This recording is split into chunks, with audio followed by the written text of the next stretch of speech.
for tuning in.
When the last time you had a prostate screening? I haven't done. What about colonoscopy? I've been thinking about it. I know I have to do it. Come on, man. You know, we can't wait till something happens. We can't wait for nobody to do it for us. We got to do it ourselves. Yeah, you're right. You know? So we got to make it a priority, man. Yeah, I'll do it. Okay. I'll do it. Full checkup once a year. And make sure you ask the doctors to get a PSA. And important, make sure you get that colonoscopy. You're 50 now, man. You got to get that done. Okay? This was awesome.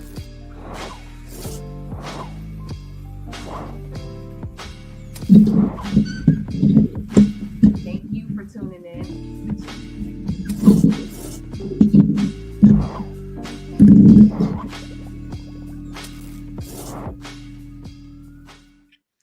Hey, what's up, Hollow News family? Welcome to another episode of the Can We Talk podcast, our show where we talk to dope people in the community doing dope things.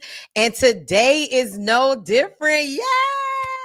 Welcome to episode 2 of the Can We Talk live news show. I see we got people in the chat. Make sure y'all put them hearts, like, subscribe, share, tell a friend that the show is on. Okay. Thank y'all. Thank y'all. Thank y'all. Look, we started on time today.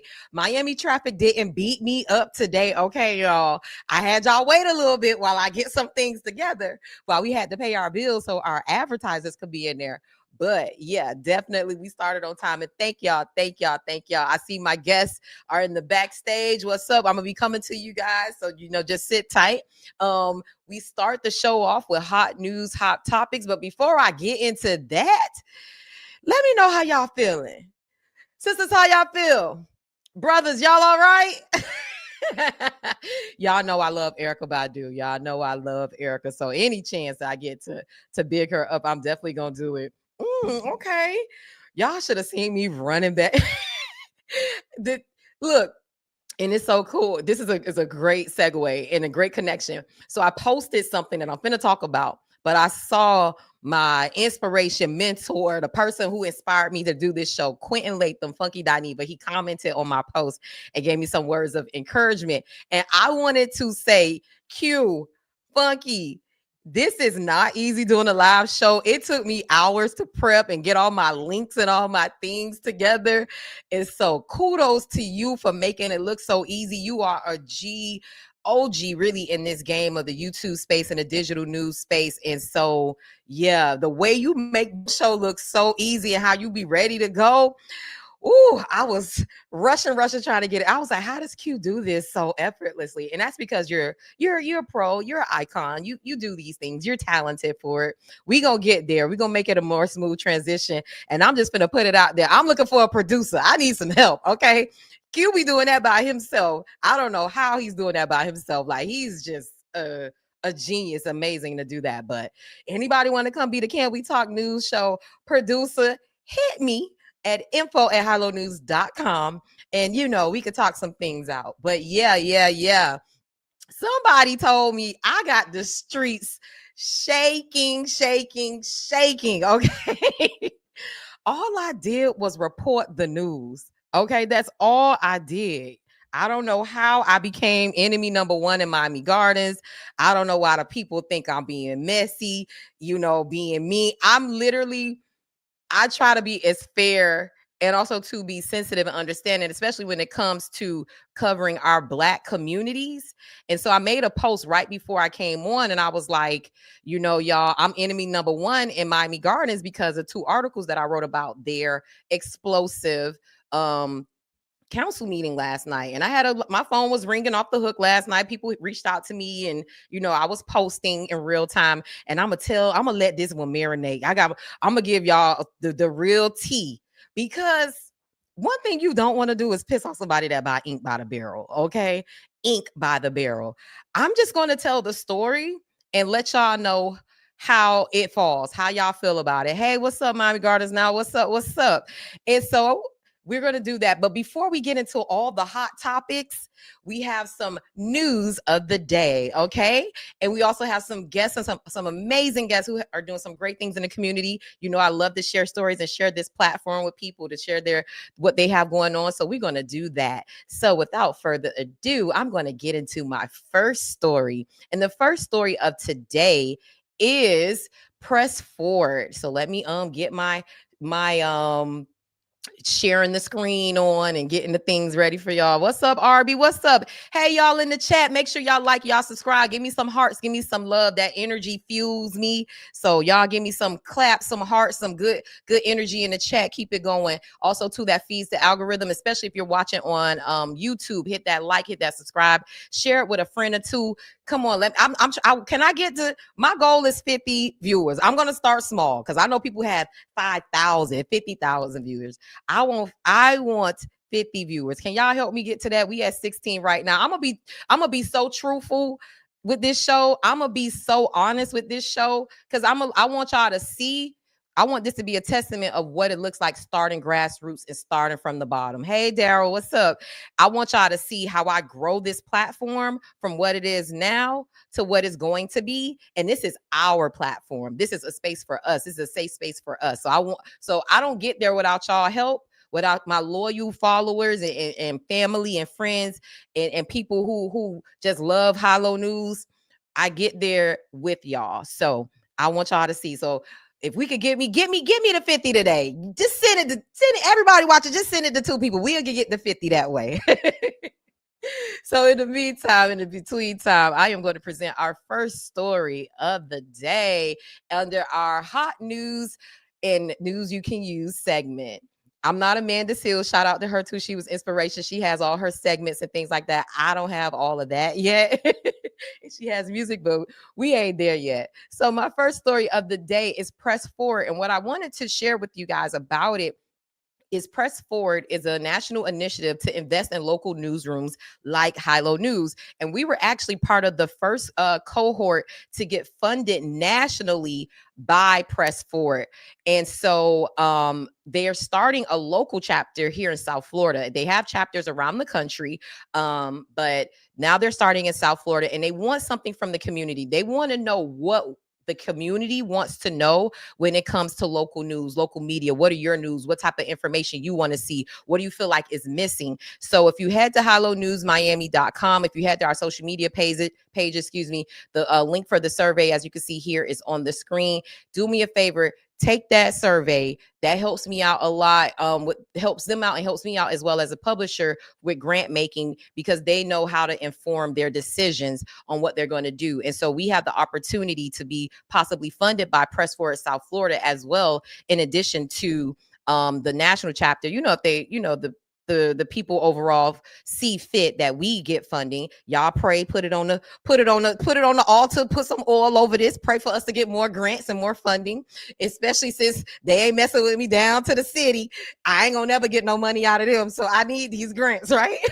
So y'all make sure y'all take that grant. Y'all see us on High-Low News' page. You can find it on our Instagram page, our social media. And this is really important because this investment in local news allows people like me to do the work that I'm doing. Okay.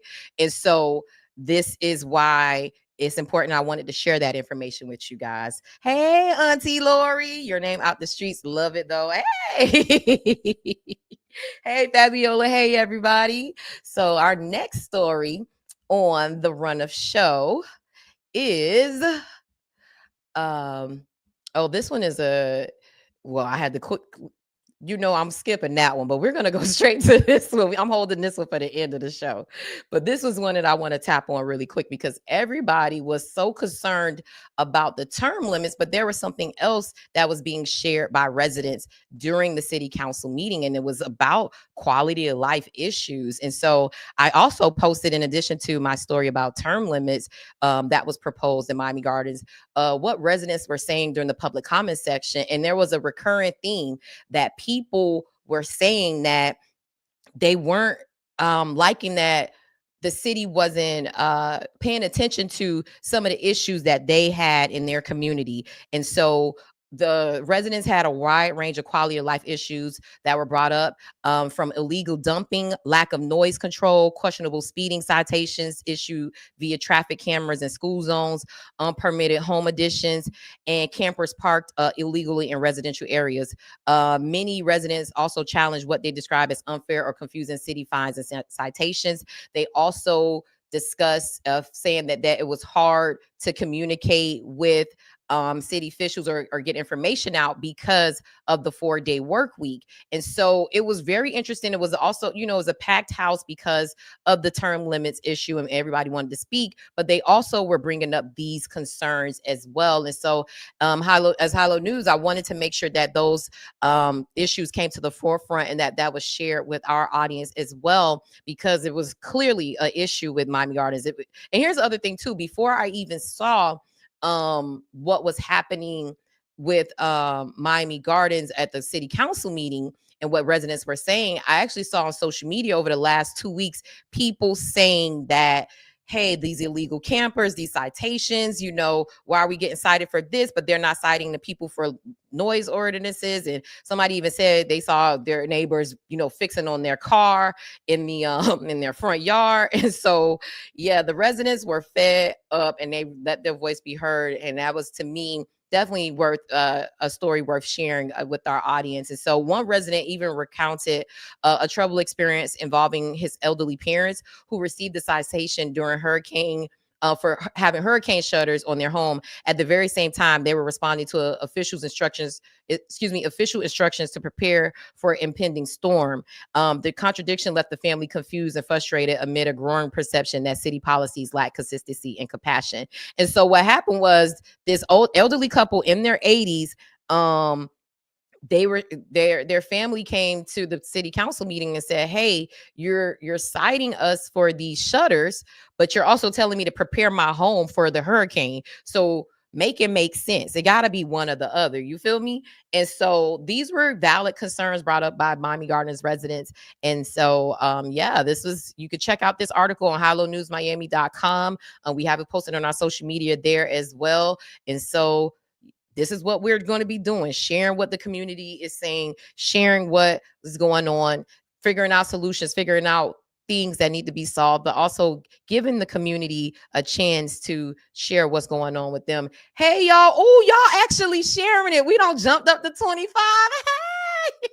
Look, it's the small wins. It's these things for me that matter to me. And I really, really, really love y'all for that. Thank y'all. Keep sharing. Put them applause, put them likes in the comments. Thank you guys. And if you're a Miami Gardens residents, if you could relate to that story, definitely share in the comments what you have seen in the city that you want to see more attention paid to, whether that is any from noise ordinances to illegal campers to illegal additions. What are y'all seeing? Unclean alleyways. Here's the thing. I'm not saying Miami Gardens is horrible. It is one of, the better cities to live in South Florida. But things can always be better. And the voices of the community matter. So y'all sound off in the comments. Cause one thing I do know, they be watching. So let them know. Okay. That was amazing for our hot topics, news you can use, top stories and news you can use segment. And so now I want to transition into my first guest. I see he hopped on. I hope you got a good connection over there, Mr. Bobby, because we are here to talk about you and what you have going on. So without further ado, I would love to bring on one of the event producers of the HBCU Relay, Mr. Bobby Hall. Hey. Good evening. How are you? I'm good. How are you? Thank you so much for joining us. Thank you for having me. I really appreciate it. Of course, of course. Look, this is live TV, live, so I saw you hop on. I was like, we just gonna roll with the punches. I hope the audio and video is good. But I'm so glad you made it. Well, thank you. Thank you. Like I said, thank you for having me. I really appreciate it. Giving us the opportunity to talk about our event. Yes. Yes. So let's go right into it, Mr. Hall. So you are one of the proprietors of the HBCU Relays, and that's happening on April 11th. Give us some more information. What is going to happen at this track meet, and what can people expect? Okay. Well, what people can expect is a premier meet. We have high schools from all over the state of Florida who's coming to participate. And as you said, it happens on April 11th. We'll start our field events at 10 o'clock and our running events at 1. And one of the great things about it is we're having it at Anson Sports facility. Anson is an A1 facility. It's one of those facilities where the pros even come to run so that they can get qualifying times to, qualify for the Olympics and that type thing. So not only is it going to be, are we going to have a great group of athletes, we're going to have a great facility to participate, for our athletes to participate at. And just to give you some background on what HBCU Relays Experience is about, it is our first time having it here in South Florida. And what we're trying to do is to provide opportunities for our kids. We have so many kids who are not only fantastic students, but fantastic athletes. And they may not be able to qualify for those, I'm not going to say D1, but those Power 4 conferences. But they are still great athletes and great students. So we're trying to fill that gap to help the students, and not only the students, but our HBCUs, raise money to provide scholarships for our students to attend not only HBCUs, but other schools too. One of the things we found out doing our research is the main reason that kids don't go back after their first year is the fact that they have economic hardships. So we're trying to not only raise money to provide scholarships for freshmen entering college, but also provide money to fill that gap between the first and second year to help those kids to continue their education after the first year when they experience those economic hardships. Wow, this is amazing. In a former life, Mr. Bobby, I ran track. So I ran track at Miami Carroll City and Miami Northwestern. I ran the 800 and the 400. And very briefly, I ran in college at the Virginia Military Institute. I had a full track scholarship. That's another story for another day. Yeah, I went to VMI, top runner in the state. And so for me, I wish this existed when I was around. So how long has the HBCU Relays been around? Or at least I didn't know about it if it was around then. No. This is our first year. We're kicking it off this year, and we are expected to grow. The reason we call it the HBCU Relays Experience is that we want it to be an experience. So our future plans are to expand it to have like college fairs so that not only kids can showcase themselves from running track, but also have the college fair so that the different colleges and universities will be here for those students to come and speak with those representatives for those colleges and universities to see what kind of scholarship dollars they may have, what kind of application fees they might have, so that they can get familiar with it. And a lot of times with these college fairs, the universities will give out scholarships on site. So we're going to expand it next year to do the college fair, and also we will have colleges and universities next year to participate on a different day. The plan is one day colleges and universities, the next day high schools. So that's kind of giving you an idea of what we're looking to do, how we're looking to expand. Love it, love it, love it. So right now it's just the high schools who are competing at the HBCU Relays, but the HBCU connection is that there'll be HBCU college recruiters there for them to possibly get, scholarships or talk about recruitment. I love that. Absolutely, absolutely. And we're making it as affordable as possible. We can get tickets as low as $8, and most of the proceeds will go toward the scholarships. As I said, the fill the gap scholarships, the scholarships to help HBCUs, because a lot of our HBCUs, they have track programs, but they don't have the Mhm. dollars to provide scholarships for the athletes. And we're Mm. trying to help fill that gap also. It's unfortunate that that they don't have the resources, but we're going to try our best to help fill that gap to raise some of those resources that they're going to need. Love it, love it, love it. And so, Bobby, who are some of the schools that are going to be competing at the HBCU relays on April 11th? Oh, we have a lot of schools. We have St. Thomas Aquinas. We have the Everglades High School. We have let me think. Let me look at my list here. We have It's okay to have your notes. yes, we have Blanche Ely High School. We have Stranahan High School. We have Pompano Beach High School. So we do have a lot of high schools that's going to be there, and there are more and more are coming in and signing up every day. Any Dade County high schools? 'Cause I heard Broward got some love. Do you know of any Dade County? Because I'm a 305 girl, or maybe this need to be serving as the announcement to get them there. Norland High School has expressed interest, and yes, Norland, the Vikings of Norland has expressed interest, and so has Monsignor Pace High School. They've expressed interest in them, and as a matter of fact, I just finished speaking with the coach from Pace, and it's pretty much a done deal, as well as Norland. Yes. Nice. Look, Carroll City, Northwestern, Jackson, Booker T, where all y'all? North Miami, NMB, get down there, okay? Y'all need that's to go what I'm talking about. Yes. That's what I'm talking about. And next year we're reaching out to those colleges and universities, not only the HBCUs here in Florida, like FAMU's or Bethune-Cookman's and Edward Waters and locally Florida Memorial, but we're also reaching out to the D1 schools like University of Florida.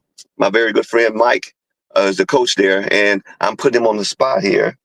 Holloway, come on down, baby. I know this is your brother talking to you. So, You hear him, Mike? Come on down. Like that's right. He's gonna have to respond, right? Look, this is amazing, Bobby. Before I let you go, I want to give you another chance to, and I'm gonna share it on the screen as well. But let them know the who, what, when, where, why, ticket sales, where they could get all the information on how they can support the HBCU relays. Absolutely. Again, it will happen Friday, April 11th at Anson Sports Complex. Anson is in Miramar, and we start our field events at 10 o'clock. We start our running events at 1 o'clock. The tickets are as low as $8 per person. The website is www.hbcurelaysexperience.com. The email is info@hbcurelaysexperience.com. And you can also buy your tickets at the hbcurelays.com website. Yes. And if you guys are looking at the screen, I have the information there for you.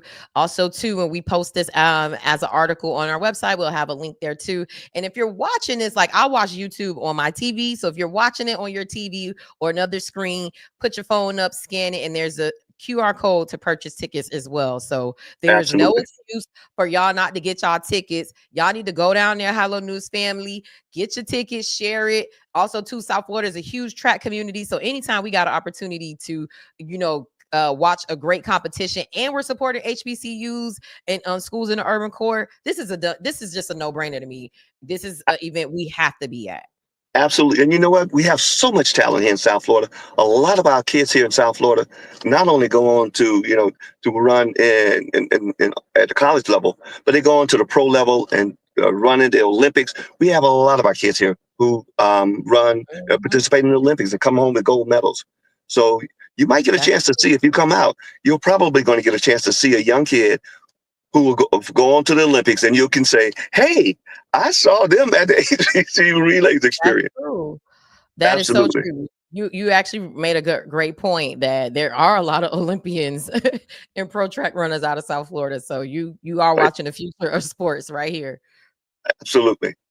Yes. Well, Mr. Bobby Hall, I appreciate you for coming on the show today to the Can We Talk Live podcast show. Please come back. Any more events or relays or anything that you're doing, you're now a friend of the show. So you should definitely come back on. And thank you so much for connecting with us and seeing value in our platform to share your story. My pleasure. And not only will I come back, I'm going to follow you every day that you're on, and I'm going to send it out to a lot of my friends. And I have a lot, so we're and you're going to be past that 50. Okay. Oh, please help me, Mr. Bobby. Please help me. You got it. You got it. I love it. Thank you so much, and much success to you in the HBCU relays. Everybody, go get those tickets. And thank you, Mr. Bobby. Thank you for having me. Appreciate it. All right. You're welcome. But oh my gosh, guys, that was so great. I love doing interviews like this because you get to learn about what's going on in the community, what's happening, how we can connect, how we can support. And I wish there was an HBCU relays when I was in high school many moons ago when I graduated in 2006 from Miami-Dade County Public Schools. But to have this now and these opportunities for our kids, we got to make sure we support. And we see it's Black owned, Black supported. We got to support our own. We always talking about that. Let's be about it. Okay. And so thank you again, Mr. Bobby Hall. And like I said, we'll have the information on Hello News Miami website and our social media pages on how you can support the HBCU relays. Now for one of my new favorite segments that I created. We kind of did it last week with our Bushy Bee story. I'm calling this Feel Good News. Before we get into hot topics and the heaviness, I want to get some positive stories out there, because you know what? We can always have some feel good news. You know, we can always have some news that is good for the spirit and for the soul. Okay. And so my first story up that I wanted to share with you guys is from one of our friends of the podcast of the show. And he's doing some amazing things with some students out of District 1 of Miami-Dade County. And I'm talking about none other than Commissioner Oliver Gilbert. And so I want to find a really good video because I like what he's doing out there with the students. And he did a trip where he did a civil rights tour. Okay, I got the video up. He did a civil rights tour. They went on the Edmund Pettus Bridge. They went to some Black history museums. I mean, he's taking these kids out of town from District 1 to have an amazing, experience. They went to the Nashville Public Library.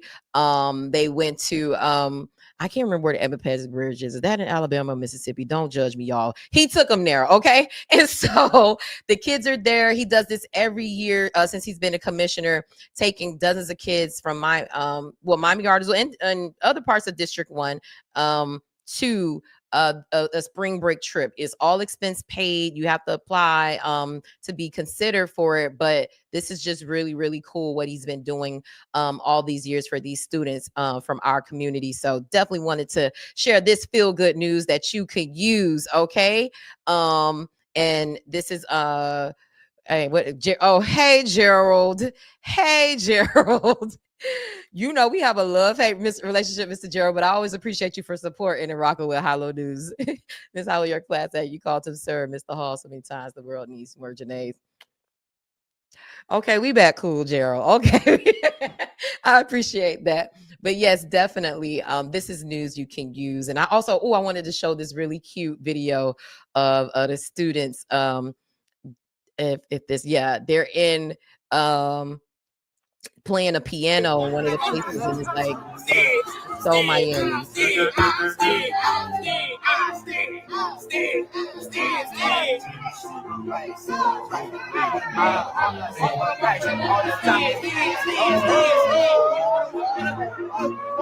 Look at the kids. Like, you could take them out a day, but you can't take the day out the kids. All of these videos are on Commissioner Gilbert's Instagram page and TikTok page, his social media pages. You can see as he's documenting his journey with the kids and their trip and how they're just learning so much, how he's pouring into them and how they're having a good time. Yeah, so that's one of our feel good stories. Clap it up for that. Yes. Oh, Mr. JD, of course. Are we cool? Are we cool? Boy, don't make me break character on this thing. Of course, we're always cool, Mr. JD. Thank you for tuning in. I appreciate you. So our next feel good story is from our hometown. I call her a hero. She's an icon in the LGBTQ plus space. Say that 10 times fast. I almost stumbled on it. But I want to give props to the T.S. Madison, who launched her starter house, a safe space for Black trans women. And she did this on Trans Visibility Day. She worked with Dominique Morgan, an activist and a woman in that space of trans rights and trans visibility. So kudos to you ladies. And I'm always giving up to people from the hometown. Also too, TS is a queen in this YouTube media space. She's acting, she has her Beyonce credits, but she's also too, not only is she amazing star, amazing actress, amazing media personality, she has an amazing heart and she's giving back to her community, our community. Let me not say her, this is our community. And I love what you're doing. Her starter house is in Atlanta. She donated it and she's, working with the Borealis Foundation. Crazy connection. Borealis is one of our funders, one of our grant funders, and she's working with them to, fill out the house and give resources to those women. So shout out to you, T.S. Madison. We wanted to give some feel good news that you can use. Yes, yes, yes.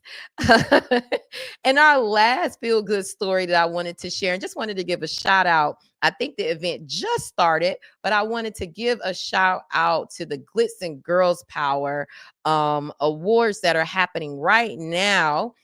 This is, let me see, because I gotta click and click and click. The Women in Power Awards is happening right now from 6 to 10 p.m. If you got tickets, if you're on the way, tell them, put in the comments, I'm on the way, but let them know that you heard it on Hello News. But I wanted to give a huge shout out to all the honorees. Definitely want to give a shout out to Diva, the founder, the owner of the Glitz and Girl Power Awards and all the programming that she's doing. Also, too, she was doing a donation drive, so I think you can still donate to the cause and just support amazing people doing amazing things in the community. And again, shout out to all of the honorees who are being highlighted and celebrated tonight. So that was our feel good news that you could use.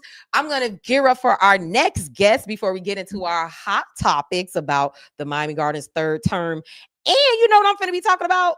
The Cricle of Brotherhood and the NANA press conference where they was getting in and going in on Mr. Commissioner Hardemon. Okay, so we're gonna be talking about that after our guest, but I want to have our next guest on. He is, all things when it comes to Black Broward, Black history in Broward.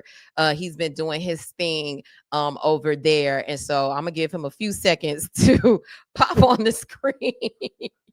Because he was waiting backstage. Maybe he had to take a little pit stop or whatever. Oh, there he is. There he is. This guy, we worked on projects together. I met him. I call him a part of my Roots family, that Roots tribe. When I made a post about solid Black men in Miami, but when I say Miami, I mean the Miami market. I'm talking about South Florida. And he's one of those solid men, but he's doing a lot of amazing work preserving the history of Broward County and just Black history in general. So without further ado, I would love to welcome to the show, Mr. Emmanuel George. Hey, what's going on, Janae? How you feeling? I'm good. How are you? I'm good. It's always an honor to be on your platform. I've been a fan for years and, I've been on here before, but, it's always good to come back and kick it with you. I appreciate that. Look, you are one of those people that I don't have to see all the time. And, it doesn't have to be an everyday thing, but the love is always the same, and so for you to come on the show and we've been highlighting you and I be in your comments, yes, like I cheer you on for afar. So like I'm just a biggest fan of you and all the work that you're doing. Yeah, I appreciate the love, Of course. Look, you have a lot of things going on. I'm trying to figure out where do we begin. You know what? You reached out to me about this new series that you're doing on YouTube and on digital spaces called The Hub, correct? And yeah. You're highlighting Black culture and different stories that are happening in our community. Tell me a little bit more about the hub. So the hub is like, I would compare it if like PBS and Vice News were to like merge, and but with a lot more empathy. And the Mhm. hub is a storytelling visual platform that tells stories in many different ways. So we do have the hub, which is telling the Black history of communities through an intergenerational lens. So we're talking to elders and youth about these specific Black communities, like Liberia, like Pompano, like Sistrunk, and these areas. We also have HAC, which is like a new way of doing oral history, but we're doing oral history in a documentary style fashion. So like this episode right here with Sarika Peterson. We just recently featured Sunny.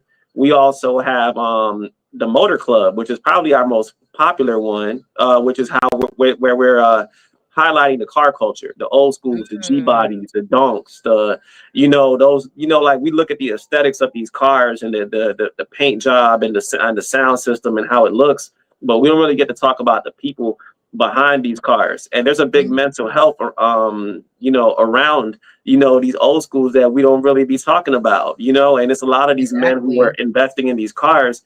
They had this love since they were a child, going back to playing my car, like, oh, that's my car, that's my car. Or like having like Hot Wheels collections. I was a Hot Wheels fan, growing up. So like when these men are like talking about like, they're investing their time into these cars, and we look at like, damn, why are they putting so much money into this? But it's a mental health thing too for them. So like that's another one of our shows. And we also have Untold Stories, which is like our documentary specials where we would highlight different stories that people may not know about. So one of the episodes that we have on right now was about the Fam Five, which is about the story of 5 Black men who went to Florida A&M University and then came down to South Florida and impacted basketball and community development. And those 5 men, yes. And those 5 men is Boise Waiters, who was the first Black elected official in Broward County.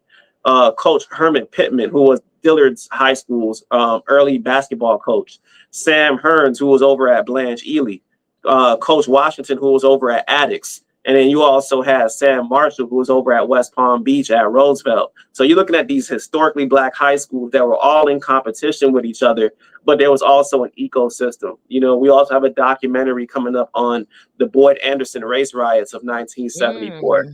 So like these stories that people may not have heard about, or or might have heard in passing from their aunties and uncles, we just bringing that in a storytelling platform. No, I love it, love it, love it. And you know what I really liked when you sent me the link and I was checking it out? I just love how well shot it looks. It just looks really cool, really clean. Like, I love that. What was the thought behind the creative? Like, what was the aesthetic or the energy that you wanted people to have when they watch, your content and that you guys are creating? So I want to take a step back a little bit to how it all came to be. So I want to give a good shout out to my brother Shot by Leather. He's a photographer who's been, documenting Black history in Broward through his camera. So, we both had similar interests. And then when we came together, it was just like it's like a match made in heaven. So so we started to go in business together, and then we invested and we got a camera. And he mainly like does the camera work, but I'm also there getting some camera work as well. And then we're both fans of like PBS, Vice News, and like documentaries. So like we're always like in the studio together. We're always working and putting some ideas together. So like the crispness of it is like we know these communities. We know which still shots to get.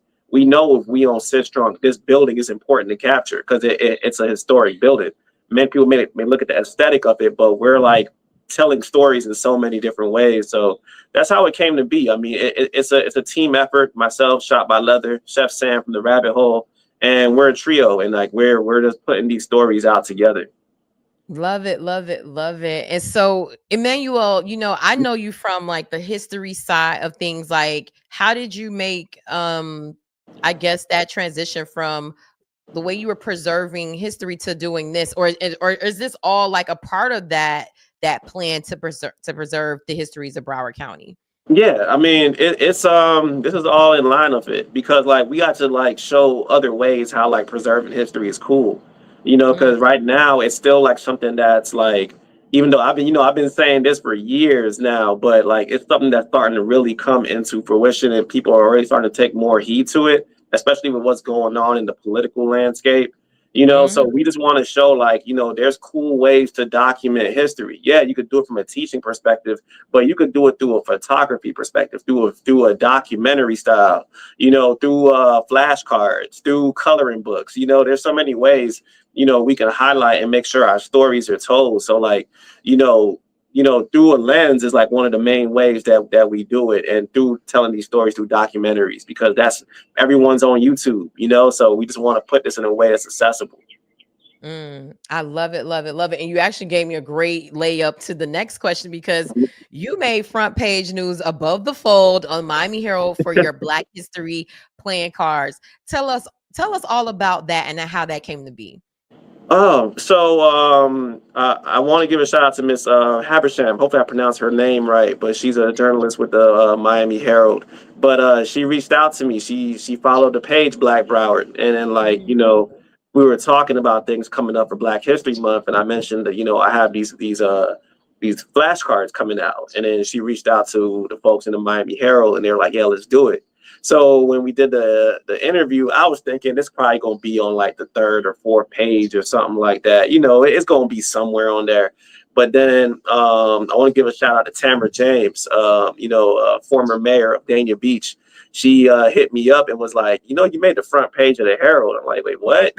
Wow. So like I got up out my bed and like went to the nearest gas station and caught the front the magazine. I mean the newspaper. It was a shock, because there's someone like me, someone who looks like me, to be on the front page of the Miami Herald, for something positive. Like that part. It no was crime, cool. no corruption, just Black excellence. Yeah. So like that was cool, and then like it really put like it really showed that like I'm capable of doing this work, and like I'm on the right path, and like I got to keep going and doing what I'm doing on this purpose right now. Love it, love it. And if you're looking at the screen, I pulled up a picture of Emmanuel's cover. For me as a journalist, it's nothing, especially I came from the print journalism world. I got my start at the Miami Herald as an intern. And so that front page above the fold is like what you aim for every week. Like you want that front page above the fold. And so when I saw that, I was like, I was going crazy for a bunch of different reasons, but just definitely happy for you. I was like, this is such a big effing deal. Like, oh my gosh, like so happy for you and so glad that you're getting your flowers and your recognition. Tell us a little bit more about the cards. How can people purchase them? Where they're available? What can they expect? Like are they playing cards? They're trading cards? Like, give us more about the cards. Sure, it's no problem. So like the Hub collectible flashcards, they are for many uses. We premiered them on February 27th in partnership with the Black History Project, Inc. That's the group that's been doing like the Black History Saturday schools.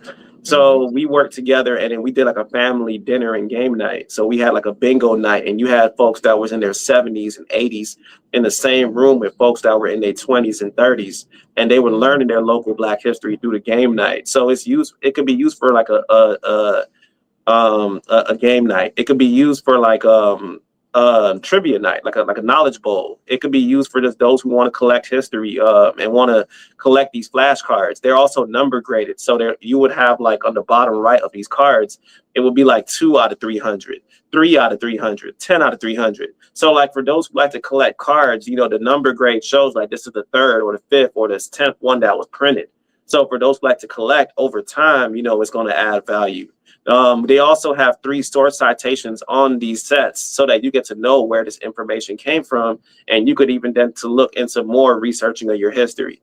But overall, it's just another way to like, bring this way of learning history to the forefront. I love it. I got to get me some of those cards, and they look so cool and fun, and I love the design of them. Like, this is dope. How long did it take you from concept to, actually producing them? Like, what was that process? Good question. So I also want to say you can get them at historyartculture.com. I forgot to mention that. And how it came to be, I first did these cards in around like 2021, around this time, and it was a great success, but I didn't really have the resources at that time like I do now to continue it. And I always wanted to like continue and do like a new batch every year. And now like I got the resources to do it, and also having the team. I want to give another shout out again to Shot by Leather, because you know he also does graphic design. So the style that you see on the cards, you know, it came from him, and I supplied the pictures and the data and the research. So you know, it took about maybe a month, you know, to like finalize, but you know, it's been a success, and we've been you know, moving them really well. Educational trapping. I love it. And I just pulled up Shot by Leather's Yeah. Instagram page because you're shouting them out, and I just wanted to give them their flowers as you're talking about them. So y'all go follow him. He got 150K, but go give him some more Yeah. followers. Give me some of those Ks. Yeah, he's cool peoples. You know, I told him about you too, so we got to get him on the show in the future too. Definitely. And you know, I started following him from your page. And one, I just love the shots that he does and the photography. So yeah, he's really dope and really talented. This is really cool. And you know what? Something else that I wanted to talk to you about is the Black History marker, and how that was such a big deal, and how you're able to get that to come to fruition. Can you tell us about the Black History marker that you have, and where it is, and the significance of it? So the Black History marker was about 3 years in the making. You know, it's a lot of patience that goes into it. I do want to give a shout out to the Hollywood Historical Society, to the Addicts Alumni Association, specifically Earl Garnett Beneby, Addicts Alumni Class of 1965, and Raymond Thomas, Addicts Alumni Class of 1966, because without these two brothers, this would not be a reality. Their memories of what this community that they grew up in and what it used to look like back in the day is what, you know, is what brought the evidence to this to become a reality. It took 3 years. It took a lot of research. It took a lot of fact checking. And you know, it took a while. There was times where I thought it wasn't going to happen. Like I was just kind of getting impatient. Like, all right, you know, we tried, it's cool. But then last year we got the okay. Now the thing is, with this sign is like, this is probably one of the biggest things I'm proud of, because it's recognizing Liberia as a historic Black community by the state of Florida. And we know that gentrification is happening, and you know, a historic plaque isn't going to stop gentrification. But what it's doing is that someone is having the presence of mind to preserve the history while it's still here. When you look at Central Park in New York City, which used to be Seneca Village, it used to be a Black community. When eminent domain was happening, someone had the presence of mind to preserve those stories, and that's how we know it, you know, it was a Black community. When you look at Black Wall Street, someone had the presence of mind while they were being shot and down with bullets and bombs, and there was people still preserving that history, where there's still data and artifacts of that time that's still here. And I wanted to do that with the community of Liberia, and being able to make sure that, like, yes, our community is being gentrified. And what, you know, this has been years in the making, even before I was born. But at the same time, people are going to know that this community is Black, you know, and it was Black at all. And, you know, no matter what, and that plaque and that is able to show that. I love it, love it, love it. And when I saw that, that was like another one. I was like, man, this is amazing. Can you let people know where Liberia is, like where it is situated, just to give them some type of, you know, frame of reference? Yeah, so, you know, if you're coming up from Miami, you know, you're going to exit off Sheridan. You're going to exit off Sheridan East. And then, you know, you're going to head a little east a little bit to, you know, you turn that left on 22nd to J.A. Ely Boulevard, which is the Dania Beach side. So interesting, like that area, one side is Dania, one side is Hollywood, two historic Black communities, but we're still one people, you know, at the end of the day. So it's right there between Sheridan and Sterling, between 22nd and 24th. You know, it's 12 streets.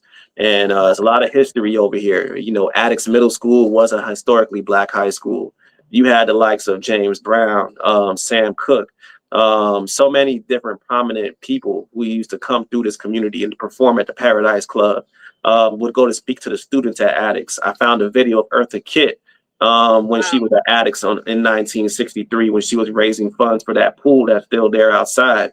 We also have one of our most prominent folks, dad went to Addicts, John Lee Harris, who's the father of Steve and Wood Harris. For those who love The Wire, like myself, you know, Avon Barkley. Avon Barksdale. Avon. Yeah, you know, his dad went to addicts, and that was another proud thing too, was when I helped him out with some information pertaining to his dad, and then I pulled up some newspaper clips for him, and You spoke to with get Avon? to get a personal thank you from Wood Harris. Like I geeked out because you know, like I'm so jealous. it really blew my mind, you know, because he still has some family down here.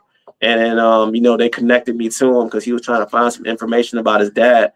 And then, like, to do that is just to show, like, how important preserving history is and the lengths. You never know how far you can go with it. And, you know, like, that was such a proud thing for me.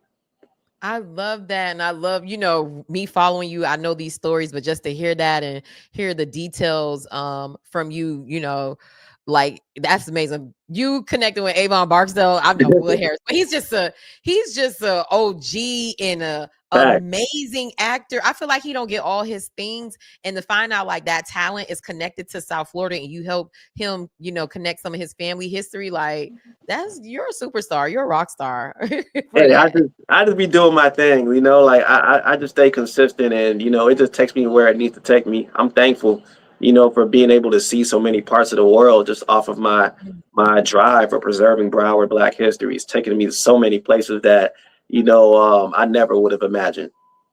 I love it. Love it. And, you know, before I let you go, what is a message, or what is it something that you want people to know, or you have something coming up? Like, what would you want to leave us with, especially when it comes to preserving our history? You know, let's continue to be very intentional about being focused on intergenerational work. You know, like that's one of the biggest things that I see that separates us in our community is like there is such an intergenerational divide.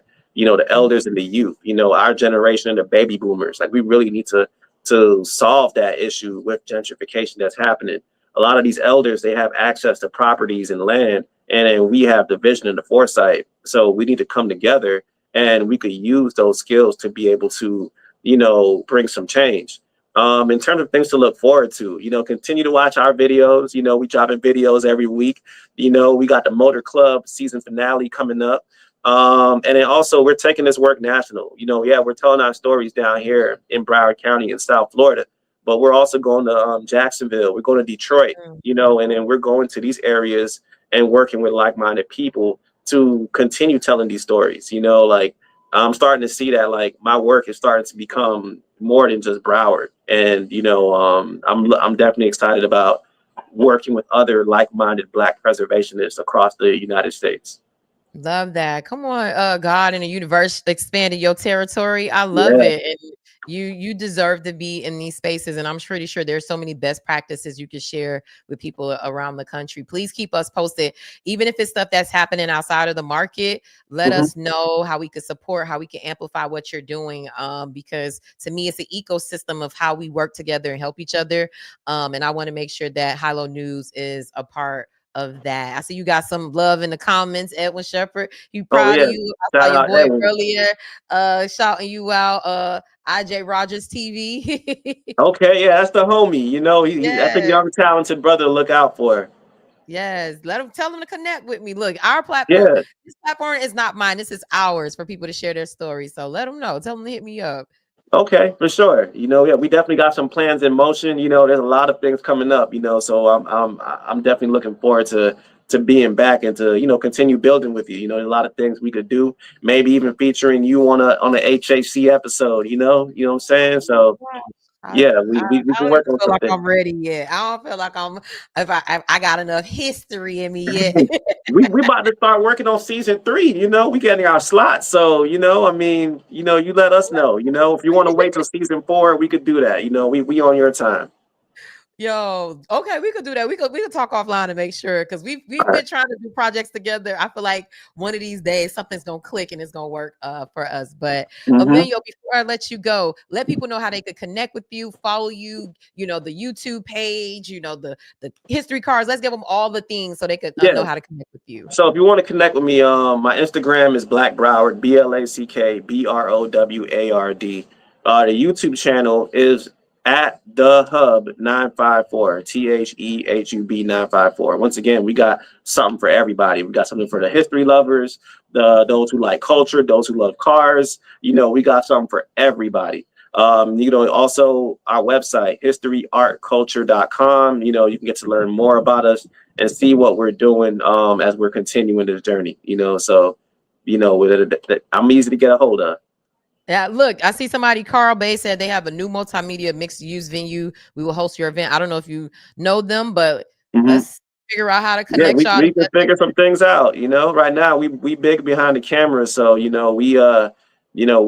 our filmmaking on, so we could put some things in motion. Love it. Let's do it. And if you guys are looking at the screen, I have Emmanuel's information up. I got the YouTube page up right now, so you can go and subscribe, write down, or go over to their page, type it in your phone, and go follow and tell them that Hilo News sent you. Man, Emmanuel, thank you so much for sharing this story. I feel like we need a whole nother part too, because I feel like I was trying to get it all in. You got so much going on. You got it's a lot history behind you. I'll try. It's so much to jam into this short period of time. Yeah, we got to build offline. So just let me know whenever. We're gonna make this happen. No, definitely. No, I saw somebody in the comments say, "Let's see Janae on the episode." So I want to see what that can look like. And just always, if whatever I can do to support you, I'm here. You know that. All right, for sure. Let's make it happen. Thank you, Emmanuel. Y'all give Emmanuel some applause in the chat. Let him know that you felt them. Let him know that you love what he was giving. Okay. Thank you so much, Emmanuel, for joining us today on the Can We Talk podcast. Anytime. Take care. Yes. Oh my gosh, that was amazing. Emmanuel is always just great energy, great guy, just solid. I love that. Thank y'all for giving them love in the comments. Thank y'all. Hey, come on now. And thank y'all for sharing. Hit that like button, subscribe. I'm trying to get our YouTube followers up to 300 so we can start getting super chats. And that is also a way for you guys to support us.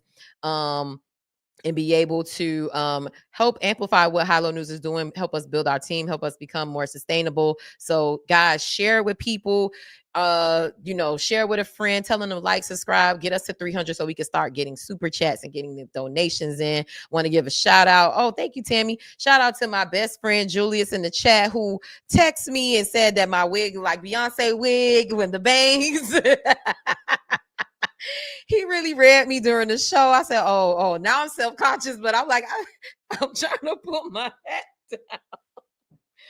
Y'all, Julius read me. He said my wig look like Beyonce wig with the bangs. But here's the thing. If I could look like anything Beyonce, I'll take it. Anything to connect me with that powerful queen, I'll take it. And now for what we've been waiting for, okay? I sure did. I told these people you was getting on me. Don't get my wig too much. Let me pull her down.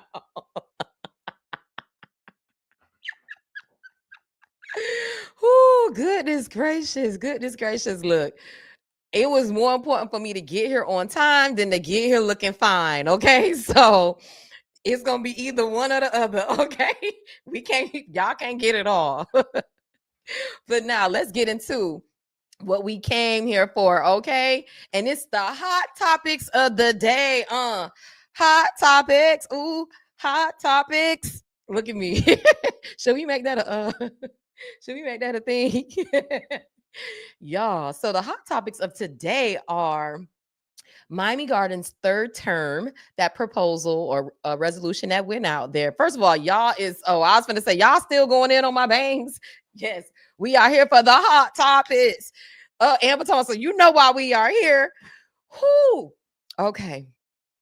I'm trying to see how to get into this commentary. We may have to because I'm looking at the time. Y'all just let me know if y'all want to let me use them, let him use me, If y'all want me to take your time and let it breathe, let me know. Because I'm finna drop some tea today.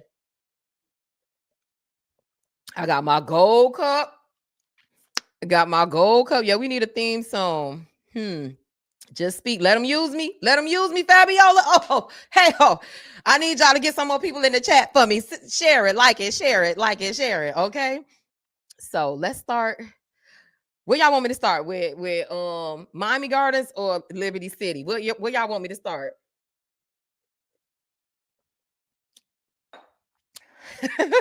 She thought take it slow. I'm gonna start with Liberty City because I don't got that much on her. I'm just gonna share what happened. And y'all can make your own conclusions because I want Miami Gardens. I want Miami Gardens to really, really don't worry about the time. Run that shit. These are my people in the chat. I love how y'all like, let's go. Okay, Liberty City real quick. I'm gonna give y'all Liberty City real quick. So if anybody saw Circle of Brotherhood and Nana has been on Commissioner Hardemon, ASS, okay? I'm trying to get us monetized. So I'm trying to stop a little bit of the cussing, right? So let me pull up this clip from the Circle of Brotherhood press conference, right? Yeah. So let them use you. Tell the truth to shame the devil. Holla for Shanta. Come on now. Come on, collection plate. Come on, let me pass the collection plate around. Let me stop. But so back to the story. So the Circle of Brotherhood has been calling out Commissioner Hardemon. They've been beefing for a little bit, you know. And the thing is, the Circle of Brotherhood said that they are allegedly saying that Commissioner Hardemon, yeah, that was live, is allegedly keeping them from being able to finish homes that they were given under the previous administration of District 3 under Audrey Edmondson. And so pretty much in a nutshell, they call him out saying he's stopping progress, not getting permits and things passed, and they needed an extension. It took them like over 500 days to get this extension. And so the Circle of Brotherhood is like, Keon, like the buck stops with you, right? And we need you to push this through. Now, here's the thing, what I thought was kind of funny. And Keon, Commissioner Hardemon, I need a part 2 or a follow-up interview. Don't do me like that. Come on, you got to give me that. I need the follow-up because the people need the details of the tea. So we actually posted an article on High Low News that I want to share, and I want to read what Commissioner Hardemon said in response to the Circle of Brotherhood. And so he said something. Hold up, where we at? How we get over here? This is not the one we wanted. We didn't want this one. We wanted this one. Yes. Let's see. This is what Commissioner Hardemon said in a statement sent to the Miami Times. He said, I look forward to hearing their complaints and will soon make a decision regarding the deficiencies of accountability, sound decision-making, and contracts. Hardemon said in a written statement to the Times. Okay, so we got the article on High Low News. Y'all could get all the tea over there, but they held a press conference and said, not on my watch, Commissioner Hardemon, we need our things. And Commissioner Hardemon said, not on my watch after I check y'all to see if y'all doing what y'all supposed to do. This is not journalism. I'm gonna tell y'all what I think is going on. This is what I think is going on. And actually, I'm in a process of scheduling an interview with the head of NANA and Circle of Brotherhood, Brother Lal Muhammad and Brother Leroy. I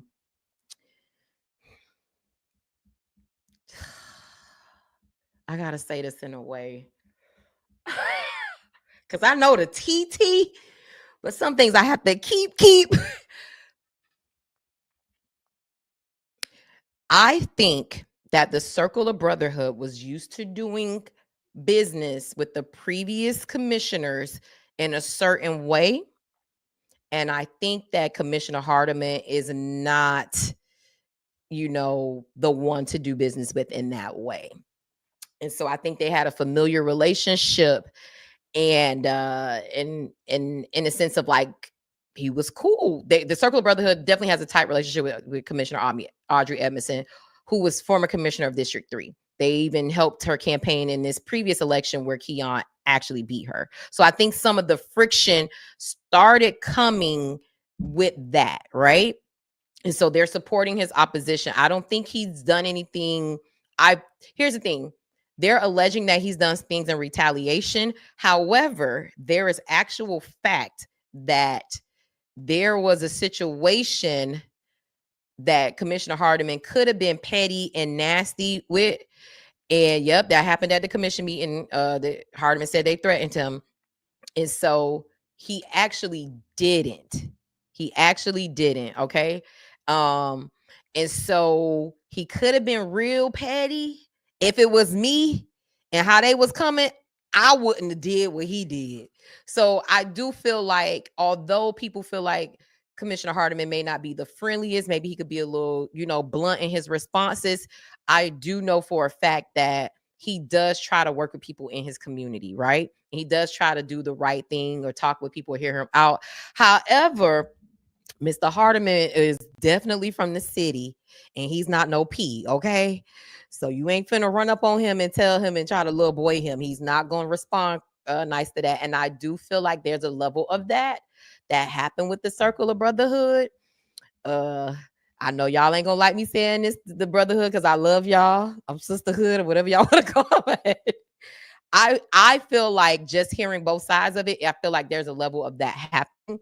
And I do feel like this. I do think both parties want to figure out how to work together, but I do think there is some I think it's egos holding it back. Okay, fuck it. I'ma just say it. I think it's egos holding it back. And from me, from knowing what I know to be fact, and I'm going to do an article, I do think that it's more on the Circle of Brotherhood and NANA side than it is Commissioner Hardemon. I'm not going to say nobody's perfect at anything, but I do think that from the tea that I have, I wish I had the documents to back up one of these things, because I just want to give y'all an example. I'm gonna say it. Yeah, it's because it's public record. It's public record. You were really speaking on it when you would say some names. Who got the ego? First of all, JJ, don't get me beat up when I get back to Miami, okay? Okay, I'm gonna say allegedly. How about this? Allegedly. The building, one of the building, he said he's not for affordable housing.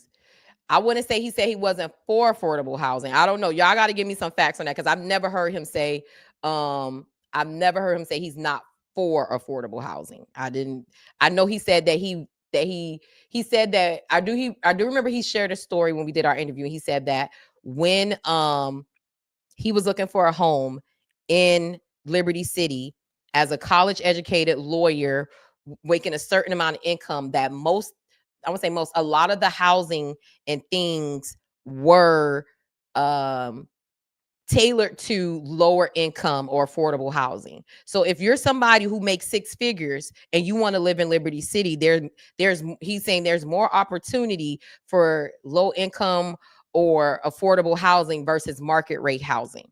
And so also too, that's a real thing. If you want certain people to come back, we always saying buy back the block, come back to our communities, you have to have inventory available so that they can afford to live there. So I know he said that, but I don't know for sure about him saying he's totally against affordable housing. I can't say that, but that's what y'all saying in the comments. If you could bring me a link or something that I could pull up and read real quick, I'll let you have it, Ms. Maycock. But back to the story of why I said I feel like it leans a little bit more on Circle of Brotherhood needing to work a little bit more with Commissioner Hardemon than on the other side. Also, too, thank you, Maycock, send it to me. I would say this. If y'all go read the comments under Brother Minister Anthony Durden's under his Facebook page, under his live over this thing, let me see if I can pull it up for y'all real quick, because Keon Auntie was in there saying all type of stuff. And I was like, oh, Miss Thing, what's going on? What's going on with this? So she's making some claims that I need to dig into, because I'm like, these are explosive. She was saying stuff with kids with a belt, something that was on YouTube with a kid with a belt around their neck, that a demonstration from the Circle of Brotherhood. I was just like, what? Why? How? She's just lying and making this up. She said something about millions of dollars that was mismanaged or something. I said, oh girl. Now, like I said, You could take that with a grain of salt because that's Keon auntie. However, something I do know about Miss LaWanda, she be having receipts. So she ain't gonna say something without something being connected to it. That's all I'm gonna say about that. However, so let me tell you my story before if we gonna get on from Liberty City, cause I don't need them flat out my tires the next time I'm over there. But allegedly, the building that the Circle of Brotherhood is in, right? They the Dorothy Bendross School, that's named after her, right? Or the building. Apparently, the county has jurisdiction or ownership over it, right? So apparently the lease or the agreement been up for a couple of years, allegedly. I got to get all the paperwork to back all this up, but some high-ranking and not Keon told me this. Some other high-ranking people in Miami-Dade County Commission told me, I mean, not commission, sorry, Miami-Dade County government. They told me that the thing been up, but Keon let them stay in there past the deadline. And so I'm going to say this, as somebody who's trying to be petty and nasty towards you, if he really wanted to be petty and nasty, he would have made y'all leave because it's in his jurisdiction, right? And I think they still in that school. I think they still in that building.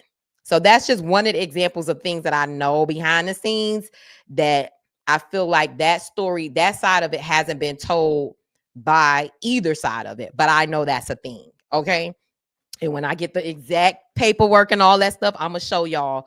So y'all tell me, if somebody didn't really like you and was trying to stop you from doing all these other things, couldn't they just kick you and evict you out that building that the lease and agreement been up on? And you want to come out and call me all type of crooks and stealers and all type of stuff like that? I would just make y'all ass leave. Simple as that. It would be legal, right? So yeah, child. Do I think that the communication and you know, unfortunately, you know, Commissioner Hardemon has a reputation of not being as efficient with communication.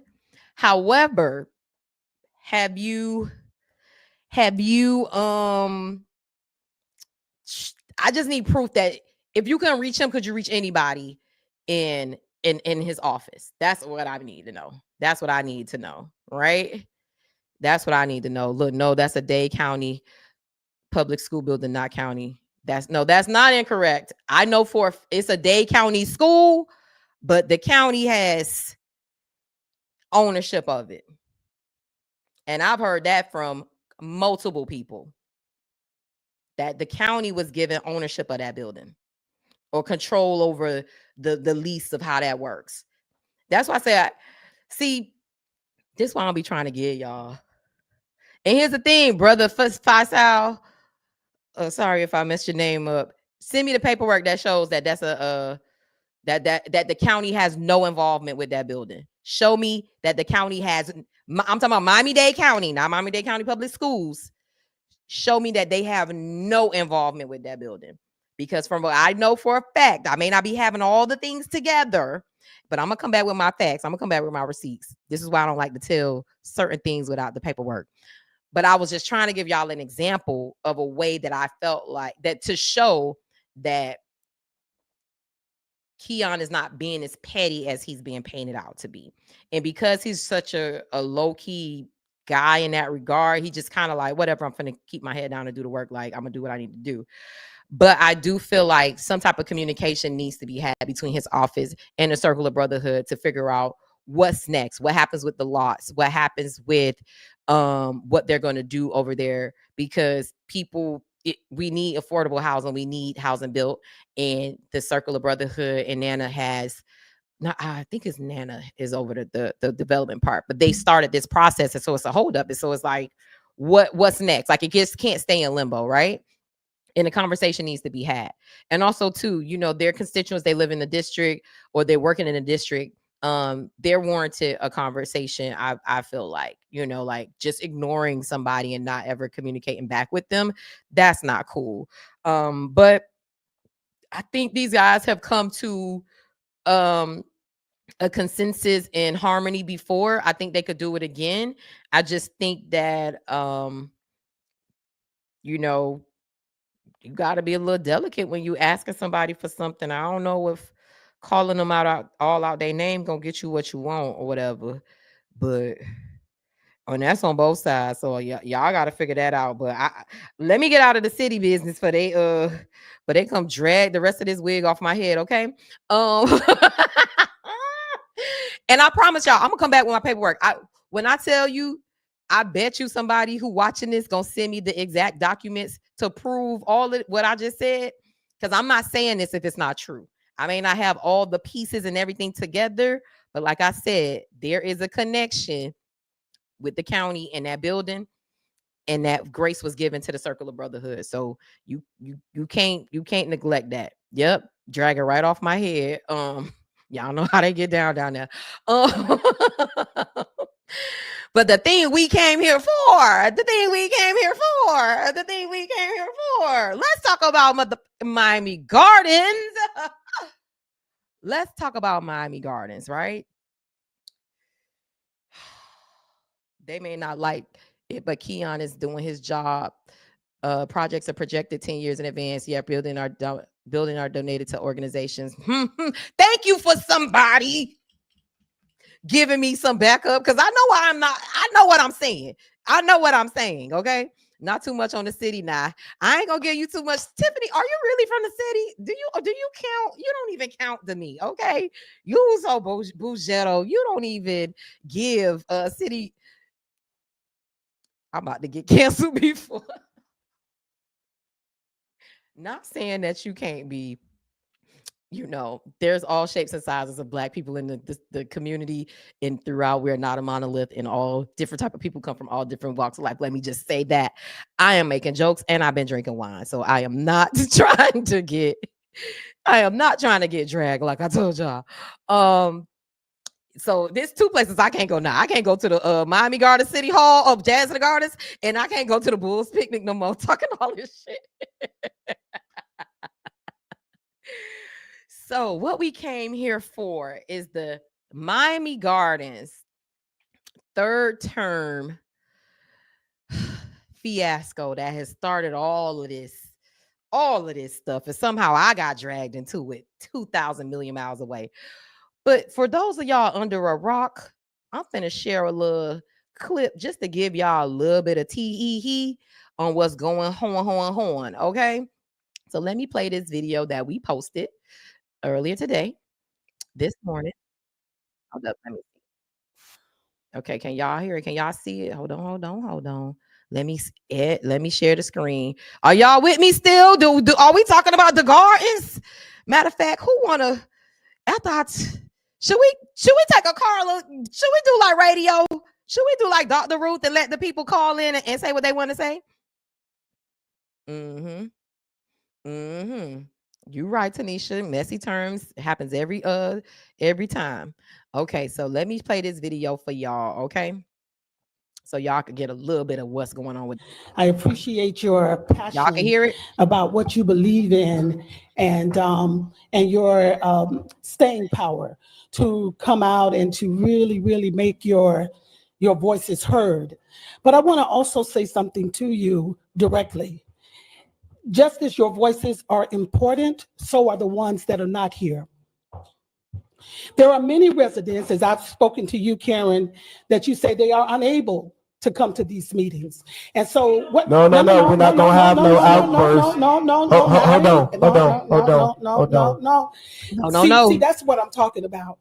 Like, one of the things that happens over and over again is that you can come and say anything you want to me, but you don't think that I have the right to speak as well. I am a voter in the city of Miami Gardens, and there are many other people who are voters in the city of Miami Gardens. I'm not suggesting that you're wrong in your position at all. I'm not suggesting that the third term means that I think that I should have a third term. We can't decide on this dais that we can give a third term. Yet the misrepresentation of the people is that we're trying to vote ourselves a third term. We are not allowed by the contract of this city to do that. First of all, let me just say. So, Olivia, you said, what did Karen say? I cut it off, but they did cut the crowd off. So this is what, so the rules in Miami Gardens, and this is pretty much most municipalities, when you're going to a meeting, yeah, exactly. The tone of voice is not her normal tone. So you cannot speak, out.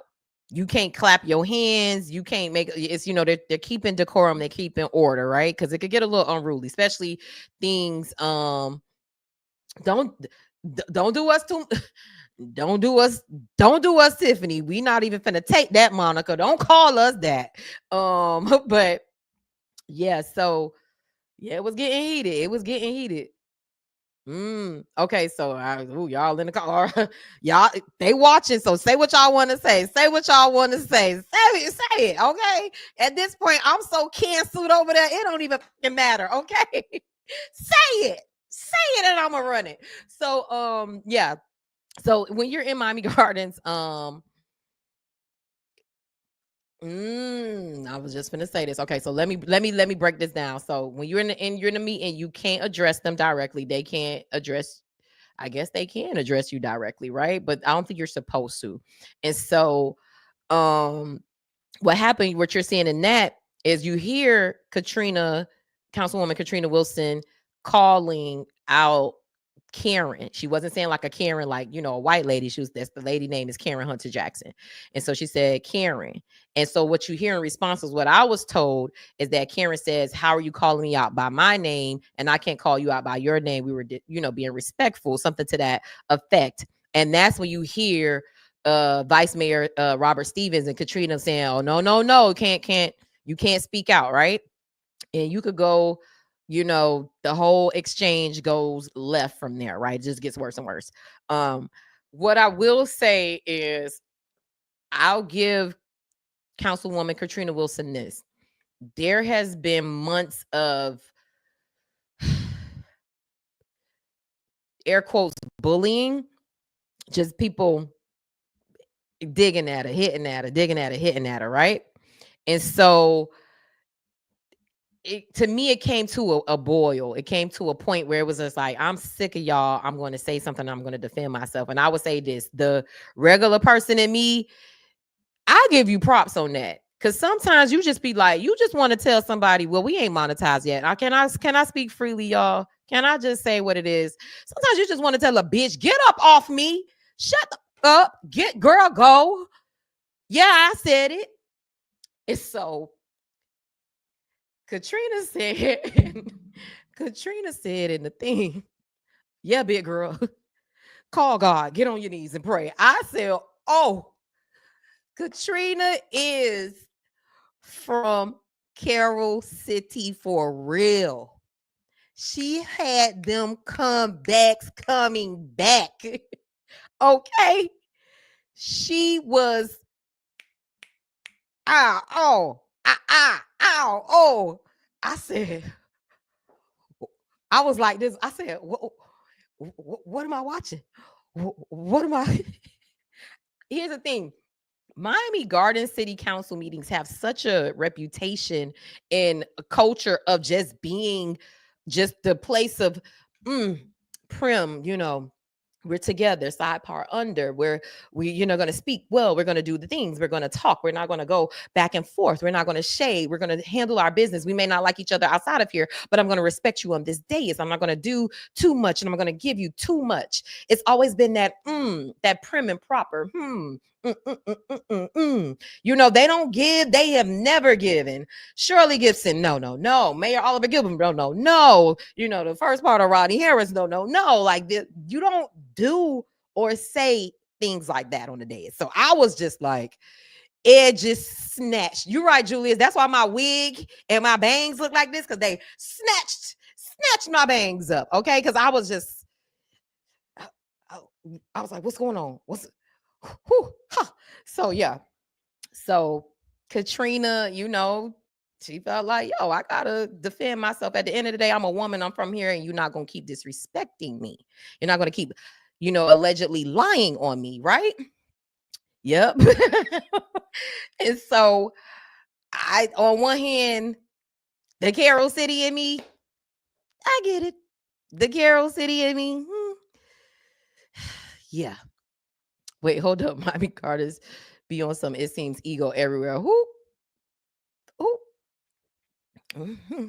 Let me go back to some of these comments before I move on to my next point. Damn, I gotta go. No, say Tammy. Can we direct? Fabiola. Okay. Just going back. I just want to make sure I ain't missed nothing on y'all. You not canceled. God got you. Come on, Fabiola, with the word. I live in Miami Gardens. The residents are upset. I've been to some of the meetings. It's sad.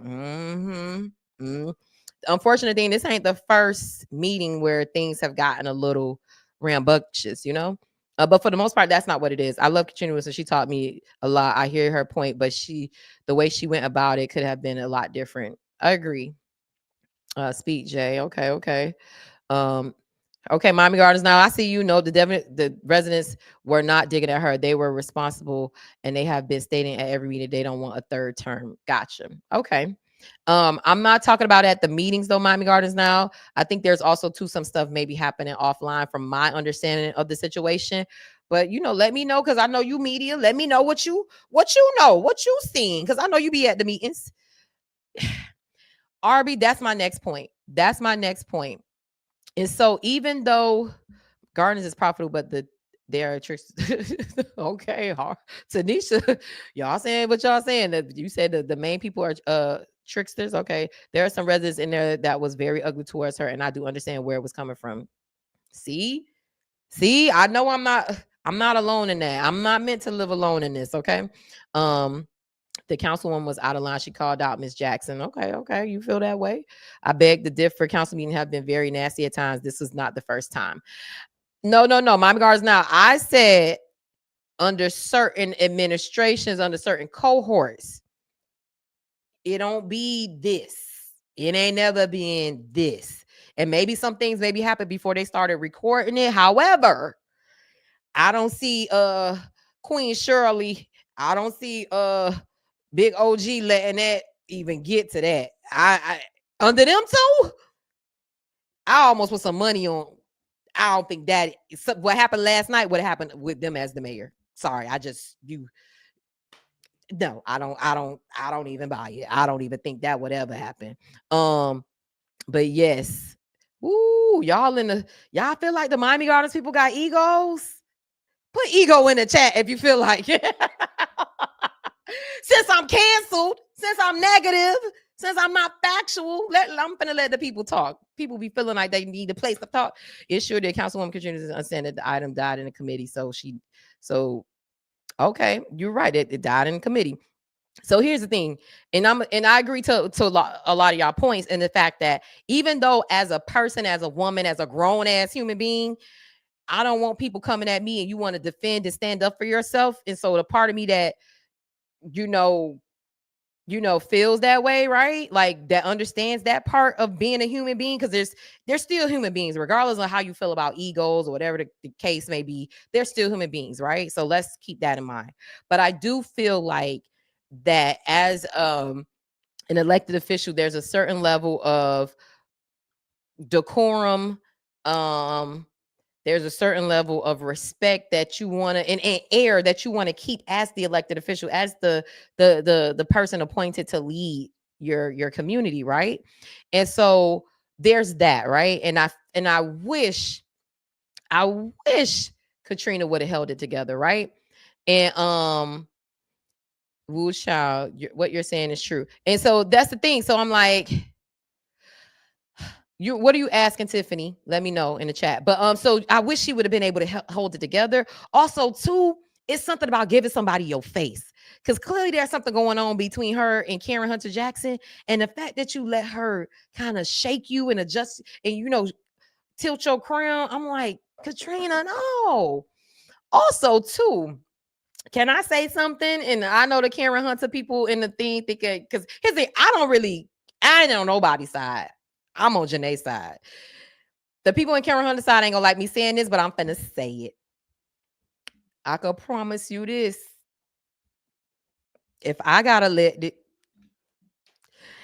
and somebody who ran and couldn't win was in the audience trying to shake me and get me, it wouldn't have been nothing that would have made me come off my I would have stayed because I won and you didn't.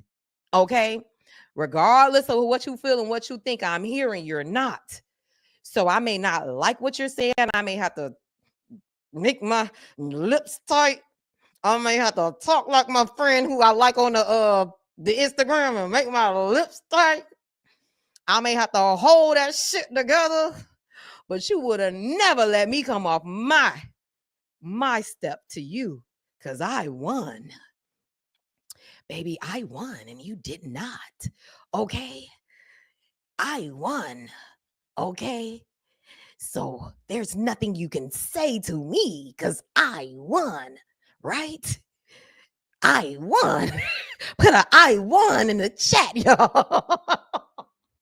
So Katrina, I just wish for all the women who ever had to have a person that felt like they was just trying to get you. Ever had a coworker that just always on you and always trying to,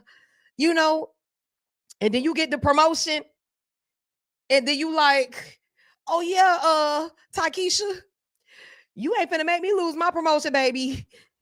We was once here, but I'm here. Yep. I won. So that's how I felt about it. That's my personal inner woman. Look at y'all with the I won. Somebody send this to Katrina. Please send this to Katrina. So I feel her. But here's the thing. Miss Karen Hunter Jackson shook her. She shook her right off out of place. And this is the thing that I wish. See, y'all need to hire me for media and all this stuff because I know these things. Exactly. Play chess, not checkers. The thing that made it also bad is too, we could see Katrina. We can't even hear or see Karen, right? So you look worse because it's almost like you're fighting with yourself. Like nobody can see the other person, right? Yeah, she was running for office. That's her. So they was having a lot of, issues at the polls and stuff. Like this has been building tension. There was stuff going on during election time at the polls between different people.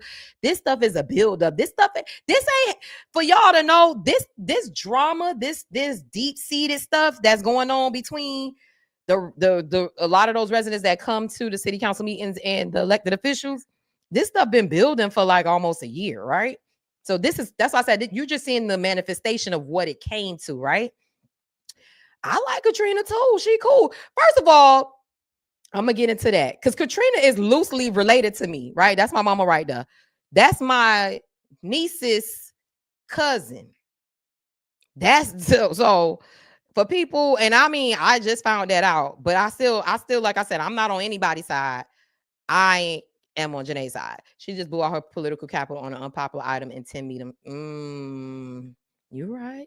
You're here. I'm here. Great Suits reference. And so Karen Hunter Jackson and her crew and the people that was able to, she shake, rattled, and rolled her. And it's just, I know some people like it's been this, it's bullying, and I totally get all of that, but you won. So you can't say nothing to me, right? So the item did not pass, did not do anything because of the ruckus that happened at the city council meeting. The meeting had to immediately go into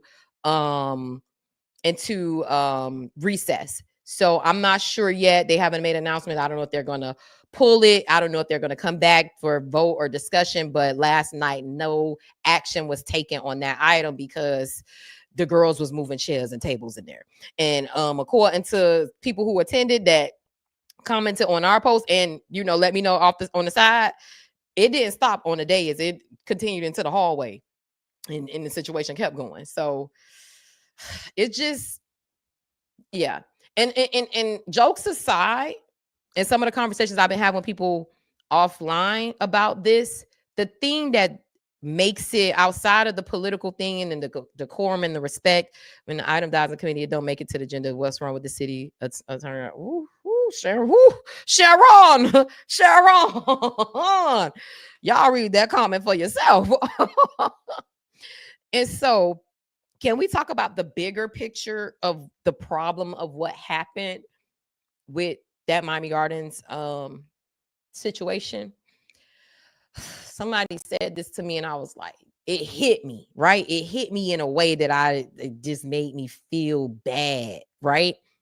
They were like, for 20 years, white people, mainstream media, white-led media, have been waiting for Miami Gardens to do or display something like that, so they could improve their stereotypes of us.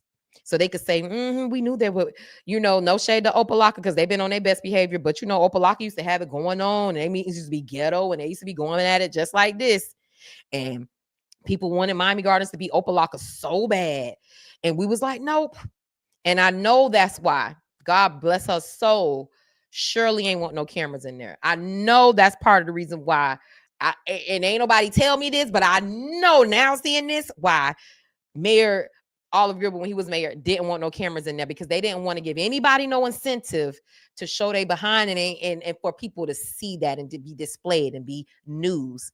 And it was like 20 years we kept it together in one fell swoop, you show them this side, this thing they've been wanting to say about Miami Gardens for so long, right? And so that was the kind of like big picture, the deeper part of it. It's like, dang, man, why we had to give these people, these non-Black people, a reason to talk about us, to say we ain't this, to say we had that. And here's the thing, what they think about us ain't the end all be all, but it matters to a certain extent. You feel me?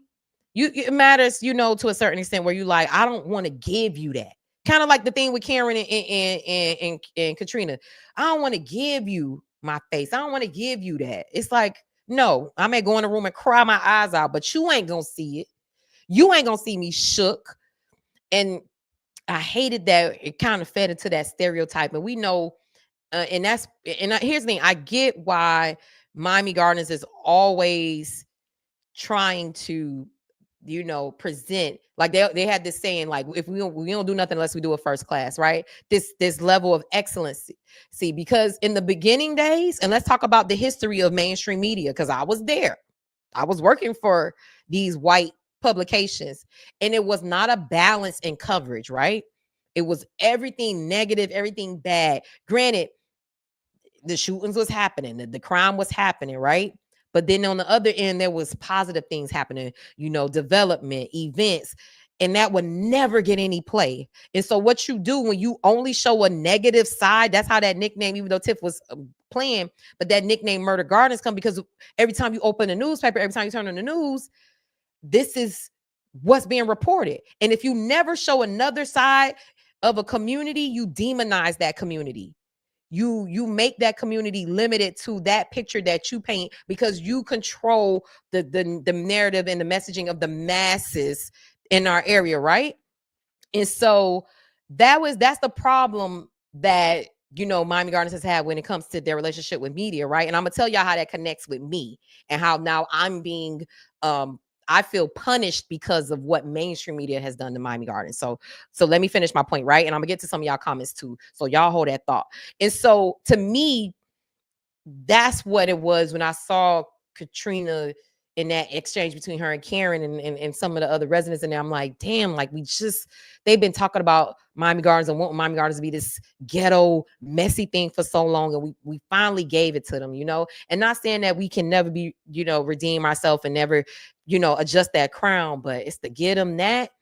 It was just like, dang. And I feel like, unfortunately, as Black people, that's a burden that we carry. That's something that we carry, where we have to, present an image of excellence so that it doesn't give these people, other people that may be in positions of power that control our messaging, that's covering us, or maybe a hiring position, that we don't give them no excuse to reduce us. You get what I'm saying? Because we know they will. And that's just for people who want to play in that box. If you independent, don't give a fuck about none of them, and you don't care, then that's a thing too. And more power to you. But for the ones who have to play in that world, because here's the thing, regardless of whether Miami Gardens give any elected official or city staff give any Miami Herald, Channel 7, Channel 6, all the TV stations, NBC, Channel 10, if you never give them another interview, they could still cover you because everything is public record, right? So now they just get to run with the narrative that they want to run with. And so that's that. Let me get to the comments before I move on to my point, right? When the item passed, okay, we saw that. Miami-Dade County Commission meetings, they don't be like that though. They may have some things where people come and talk. Y'all gotta let me know, because I ain't never seen nobody, going at it and screaming from the dais like that. My thing is, we have to find a better way, because at the end of the day, from the city of Miami Gardens, I hate seeing us fight, destroy, and defame each other, especially when everyone is in their own respective spaces. Have worked very hard. It just says, agreed. We have to fix us before we start pointing fingers. My heart hurts as to all that has been going on. We got to stop tearing each other down, especially in public spaces. I never see other races handling their issues this way. This is what, let me see. I don't know if the rest of it got cut off. This is what I advise. Okay, it got cut off, Amber, if you want to put the other part. I will say this to push back, Amber. The Spanish cities and the white cities be having it going on. They just don't cover it like that. They don't demonize them like that. They don't define them by that. They define us by that. But please don't get it twisted, because I don't see some Hialeah, Miami Lake stuff, and they be having it going on. To be fair, do y'all sit on white city meetings? It is wild there too. Just said that, Vanessa Pierre, they do. I'm returning to see her right. I hated it too. Sharon Frazier, yes, it's me. Oh, y'all in the comments talking. Yep, angry black woman. That's what they call us. Councilwoman Wilson has a short memory when she was running for mayor, Miami Gardens, how Mayor Gilbert disrespected her as a candidate. Ooh, what you talk about? I don't even know nothing about that. So yeah.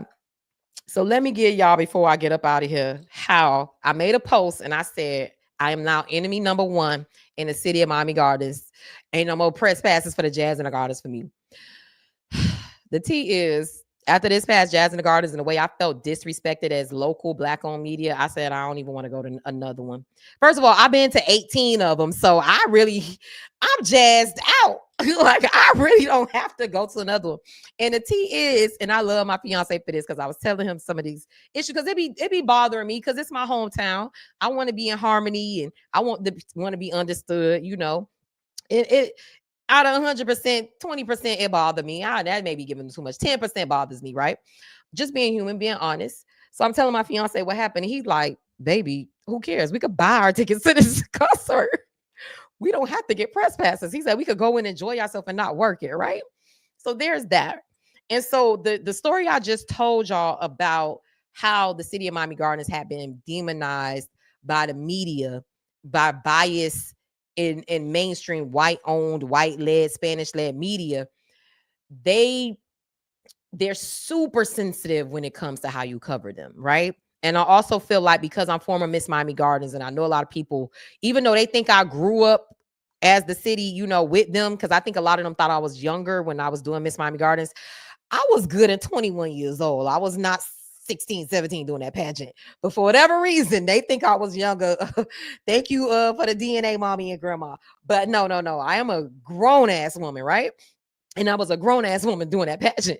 So I think also, too, when you have that relationship where you think, oh, this kid or this person we help groom and support, now she's working for these white media, or she doing her thing and she's not covering us, or she's not being fair, blah, blah, blah. When I was an intern at the Miami Herald, I remember that I fell out with, excuse me, Lord, y'all see how they don't put a root on me?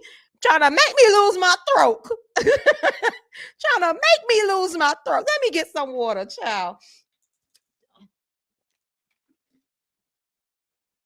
Having my Marco Rubio moment with this awkward water pause. Yes, last night sounds like the residents was fed up with what was happening in the city. Yeah. So the thing with the connection and why I made my last statement, right, on social media, you can see I said, I'm enemy number one. And I'm joking. It's like, I'm joking. I know things are cool and whatever, but there are things coming back to me from staff within Miami Gardens, right? that is saying that my reporting on this incident has not been factual. I've even been told, that I'm not, I'm negative and that I don't cover Miami Gardens, in a positive light. And that just couldn't be anything further from the truth, right? And if y'all know, y'all rock with High Low, y'all know I don't do that. That's not me, right? So for those things to be coming from people in a city that is my hometown is hurtful and it's offensive that came out. But I also understand where that's coming from. One, like I said, the familiarity that they have with me because of my connection to the city. They think I'm theirs, right? They think like we control Janae, like she's supposed to be on our side. If the white people doing it, she can't do it, right?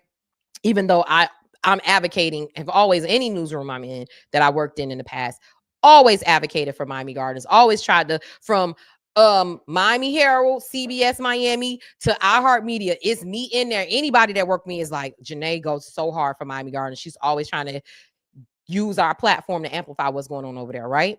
If I don't own it, I can't control what they do, right? But I'm back there working, and I could promise you a lot of Black-owned media does that, right? Thank you, Olivia. Definitely doing my job, right? And so because of their relationship with mainstream media and their familiarity with me, I think that I'm being demonized because they have been demonized in the media, right? And so anything that's critical, anything that's negative, that doesn't show the city in the best light, even though it's news and it actually is something factual that happened, if you report on it, and if you're Black reporting on it, it's like, how fucking dare you? How dare you? You can't ever say anything slightly not positive for us. But here's the tea. Let me put my leg all the way up. I don't work for none of y'all. I'm not your marketing arm. You can market on High Low News. You do get free commercials and marketing from me. I post every week at Miami Gardens event what you should be doing. I post all the time initiatives and great news about Miami Gardens, right? And I'm not even a crime type of girl, so we don't even report crime on Miami on High Low News. So I don't even know what the negative is, what they think. But that's the thing. But here's the thing: because I've been critical of Jazz in the Gardens maybe once in all the 18 years, and because I said something, maybe about a pageant or something, or now I did this story, it's like, how dare she? She's not factual. She's not on our side. She's negative. Oh my gosh, I'm not going to take her calls. I'm not going to do an interview with her. She's not being fair. And if you read my article, especially about the third terms, go to HighLowNewsMiami.com. Read it. It's very fair. It gives context. And to me, that is the role and the power and the purpose of Black-owned media. Because I could have just reported that it happened, but without giving context on the history of how the meetings have been, and giving the good things that have happened in Miami Gardens, and also too explaining Katrina's jovial and friendly and welcoming personality, and juxtaposing that why it was shocking for some people, and saying that this is not normally who she is, right? Because I did that in my article, because I can give context, because I own it, and I can write what I want, and I can control what goes out, and I can give that context as a Black person that's from Miami Gardens. And that just wasn't enough. They wanted a total ass licking thing. And unfortunately, the incident just was not the most positive thing. But I reported a fair story. And somebody said that in the comments, and it really warmed my heart, because they were like, the article that you wrote actually was fair. It actually didn't make her look bad, And look, put it on the thing. I see you down there, Amber. You just made me shout. You do always advocate for Miami Gardens. I think that it opens up context to both sides. Seems very neutral to me. That's why I watch you, because you be fair. Your coverage, we support you. Thank you, Amber. Y'all tell these motherfuckers.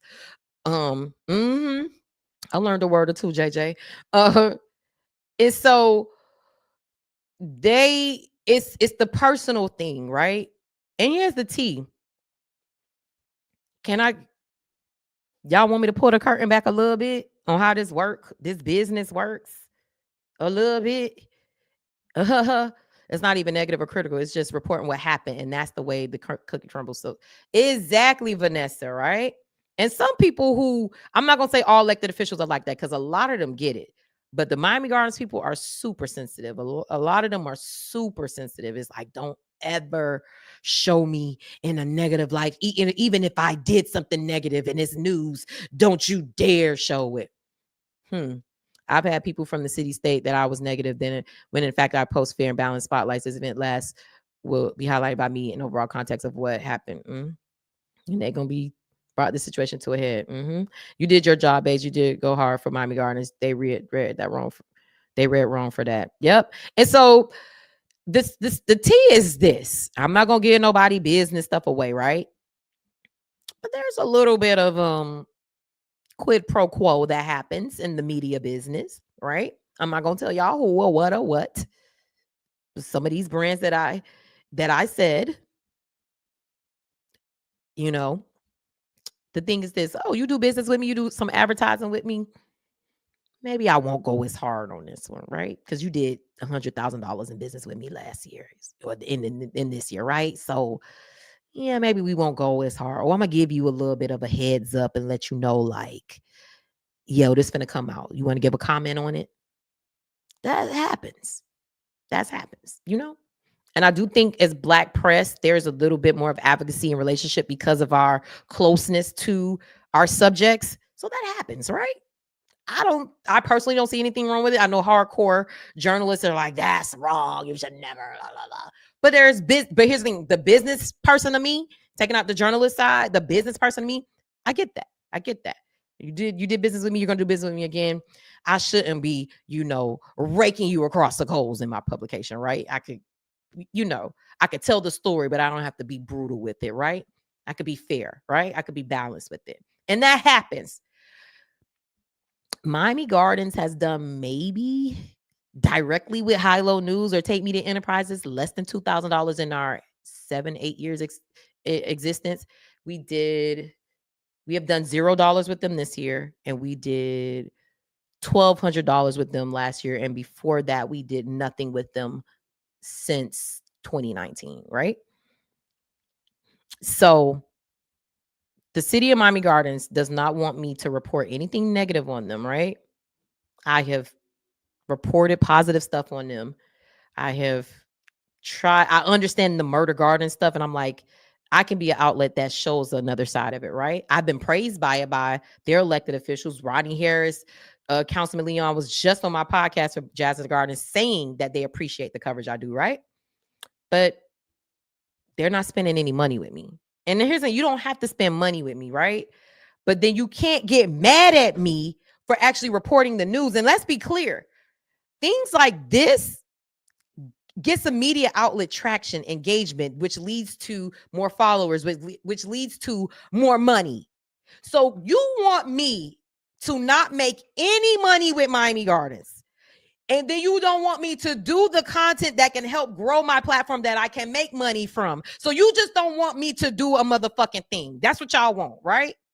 Y'all want me to make no money because y'all don't want to spend money with me, and y'all don't want me to do the things that actually work in media to get me money. So what do you want me to do?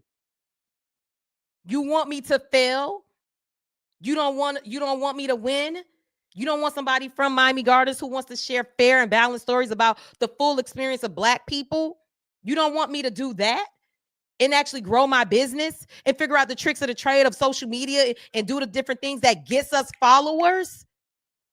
You don't want me to do that, but you don't want to spend money with me? What do you want me to do? You want me to starve? How is that fair? How is that fair?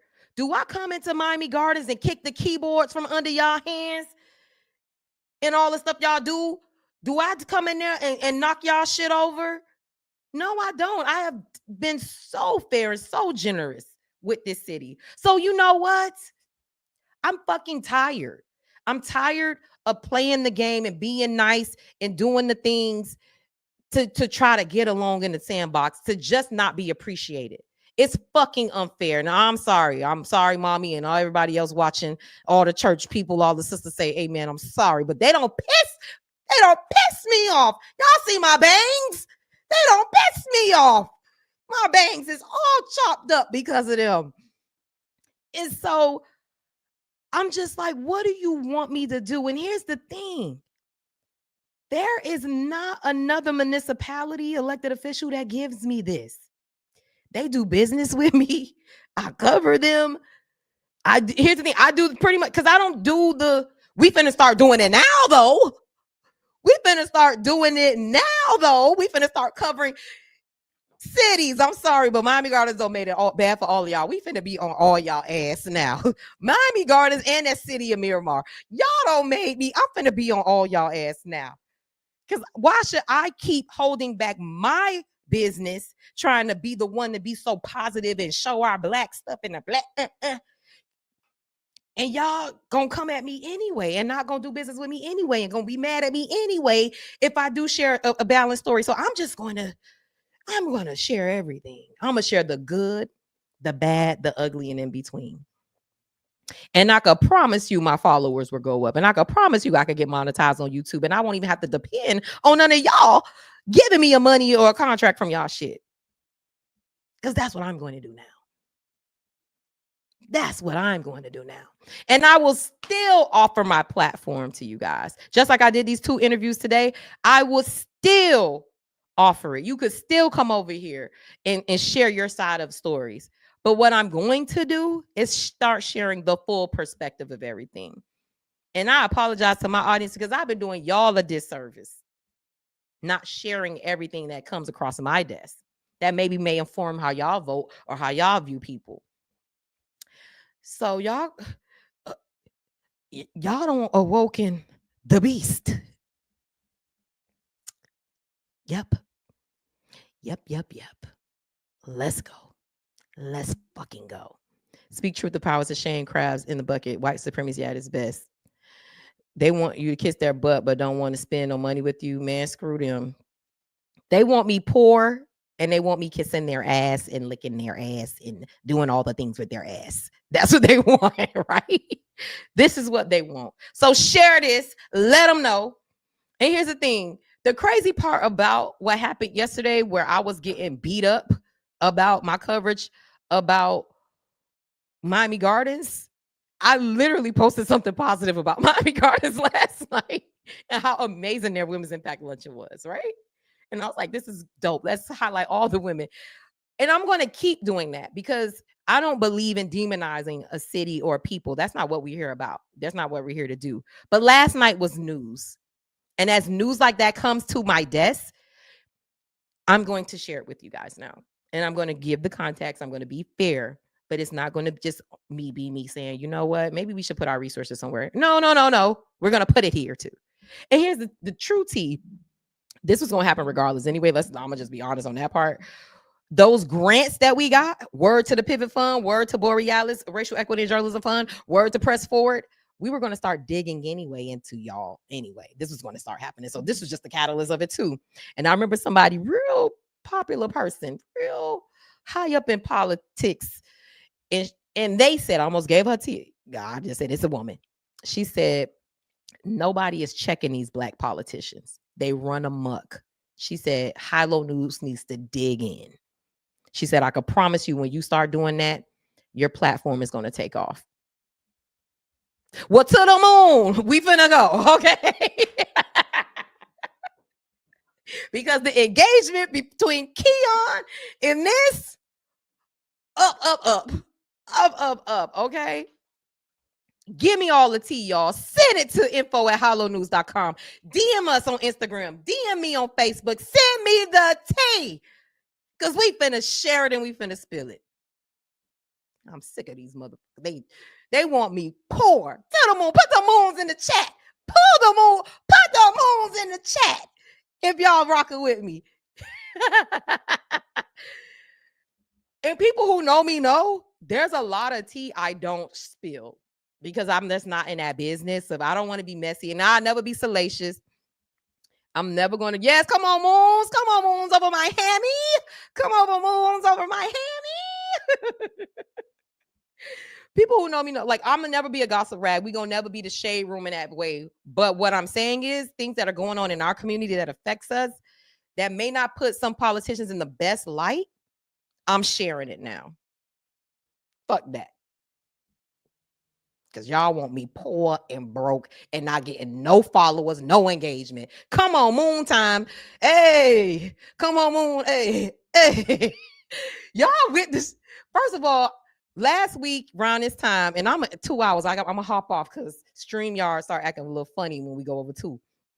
Last week we only had 7 people at this time. Look at the growth, y'all. Come on.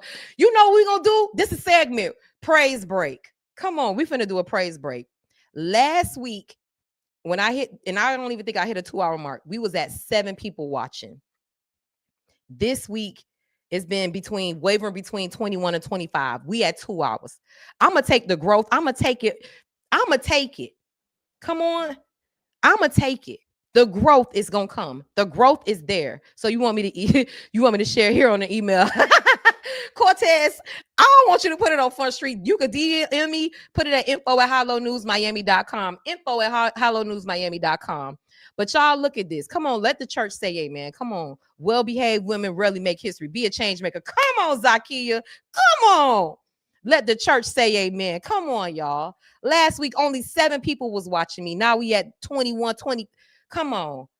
The growth, because I decided to say, let's share this information. Let's talk it through. And it's going to keep growing. And they're going to keep being mad. And let me, and mark my words. And I need y'all to hold me up. Come on, come on, Black peoples. Come on, BIPOC people. Come on, allies. I need y'all to hold me up, because what they're going to do, they're going to assassinate my character. I can promise you it's coming. And that's what I've been afraid of too all this time, because I was like, if I start telling the truth and if I start reporting the news and giving people the information, they're going to assassinate my character. And they may even try to come after different bags and things I got. That's why me building my platform on the people is so important, because if y'all rock with me, it's nothing they could do or say to me that'll break me down. Let's come on up. Let's snatch the edges and call focus. Come on. You know what's called love the messy news. You bring the truth. We go listen. This is true. And so, like I said, they're going to try to come for me, y'all. And I need y'all to make sure y'all hold me up. That's why I say it's important for us to get to these super chats, to get 300. That's my goal right now. 300 subscribers on YouTube. Y'all help me out. But they're going to try to come for me. Mark my words.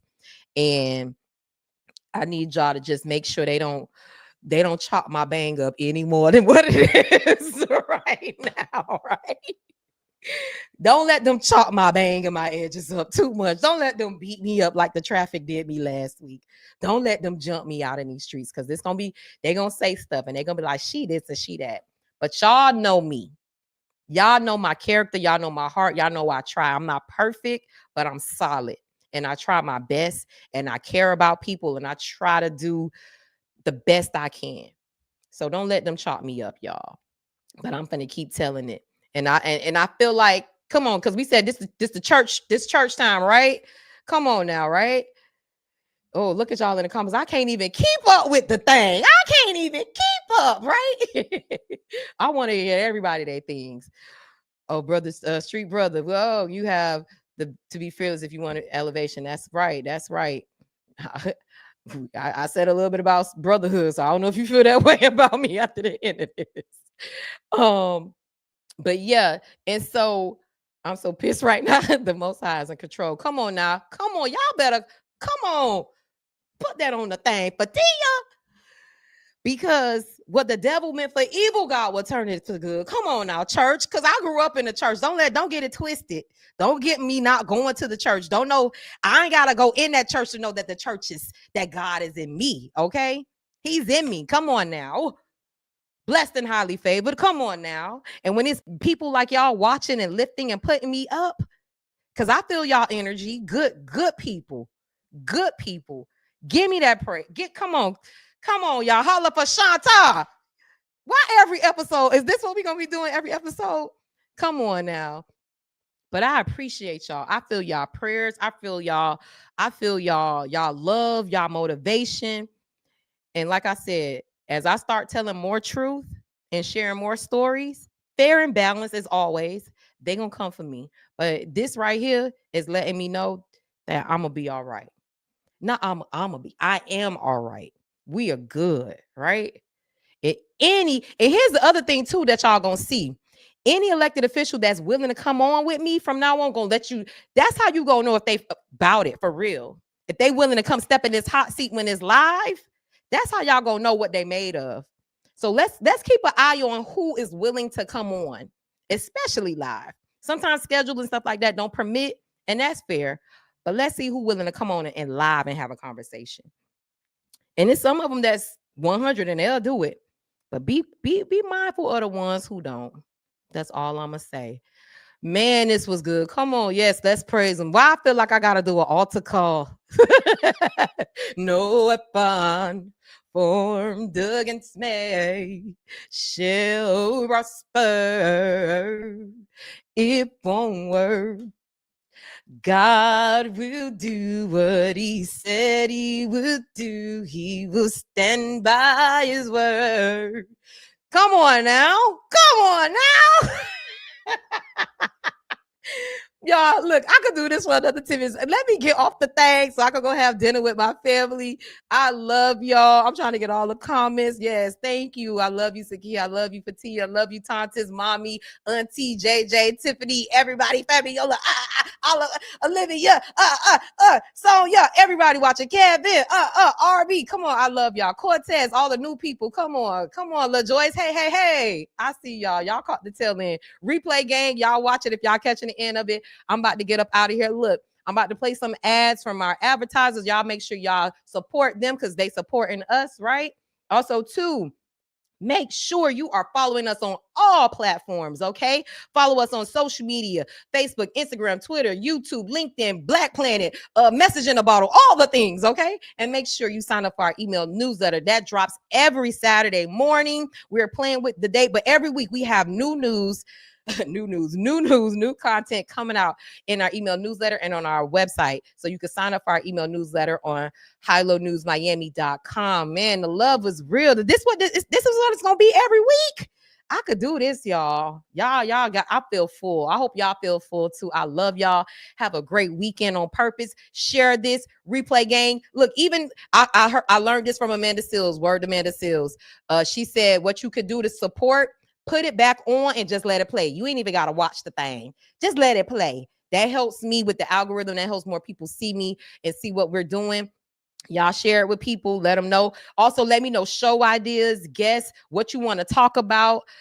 Let me know, okay? This is ours. We're building this together, okay? We're building this together. And y'all make sure y'all support our advertisers. So before I get out of here, I'm going to pay some bills. We got something from the ABFF, American Black Film Festival, coming up this summer. We're going to be doing some coverage there. We got the Young Talent Big Dreams powered by the Children's Trust. And we got Baptist Health encouraging men to take care of their health with influencer and icon and basketball star Alonzo Mourning in that ad. So y'all make sure y'all support our advertisers. I love y'all for real. This has been a great show, y'all.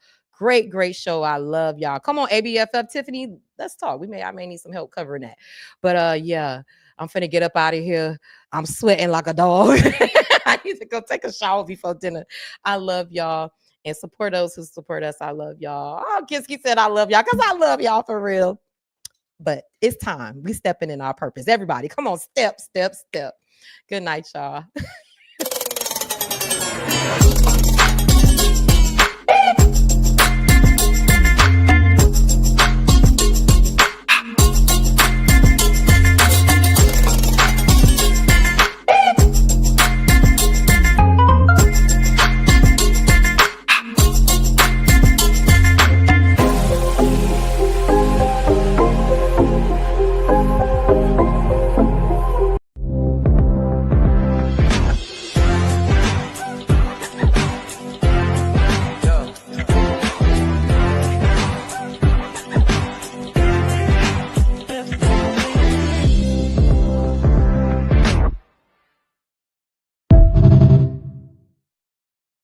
When the last time you had a prostate screening? I haven't done. What about colonoscopy? I've been thinking about it. I know I have to do it. Come on, man.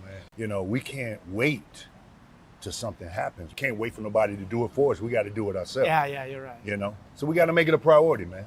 Yeah, I'll do it. Okay. I'll do it. Full checkup once a year. and make sure you ask the doctors to get a PSA. And important, make sure you get that colonoscopy. You're 50 now, man. You got to get that done. Okay.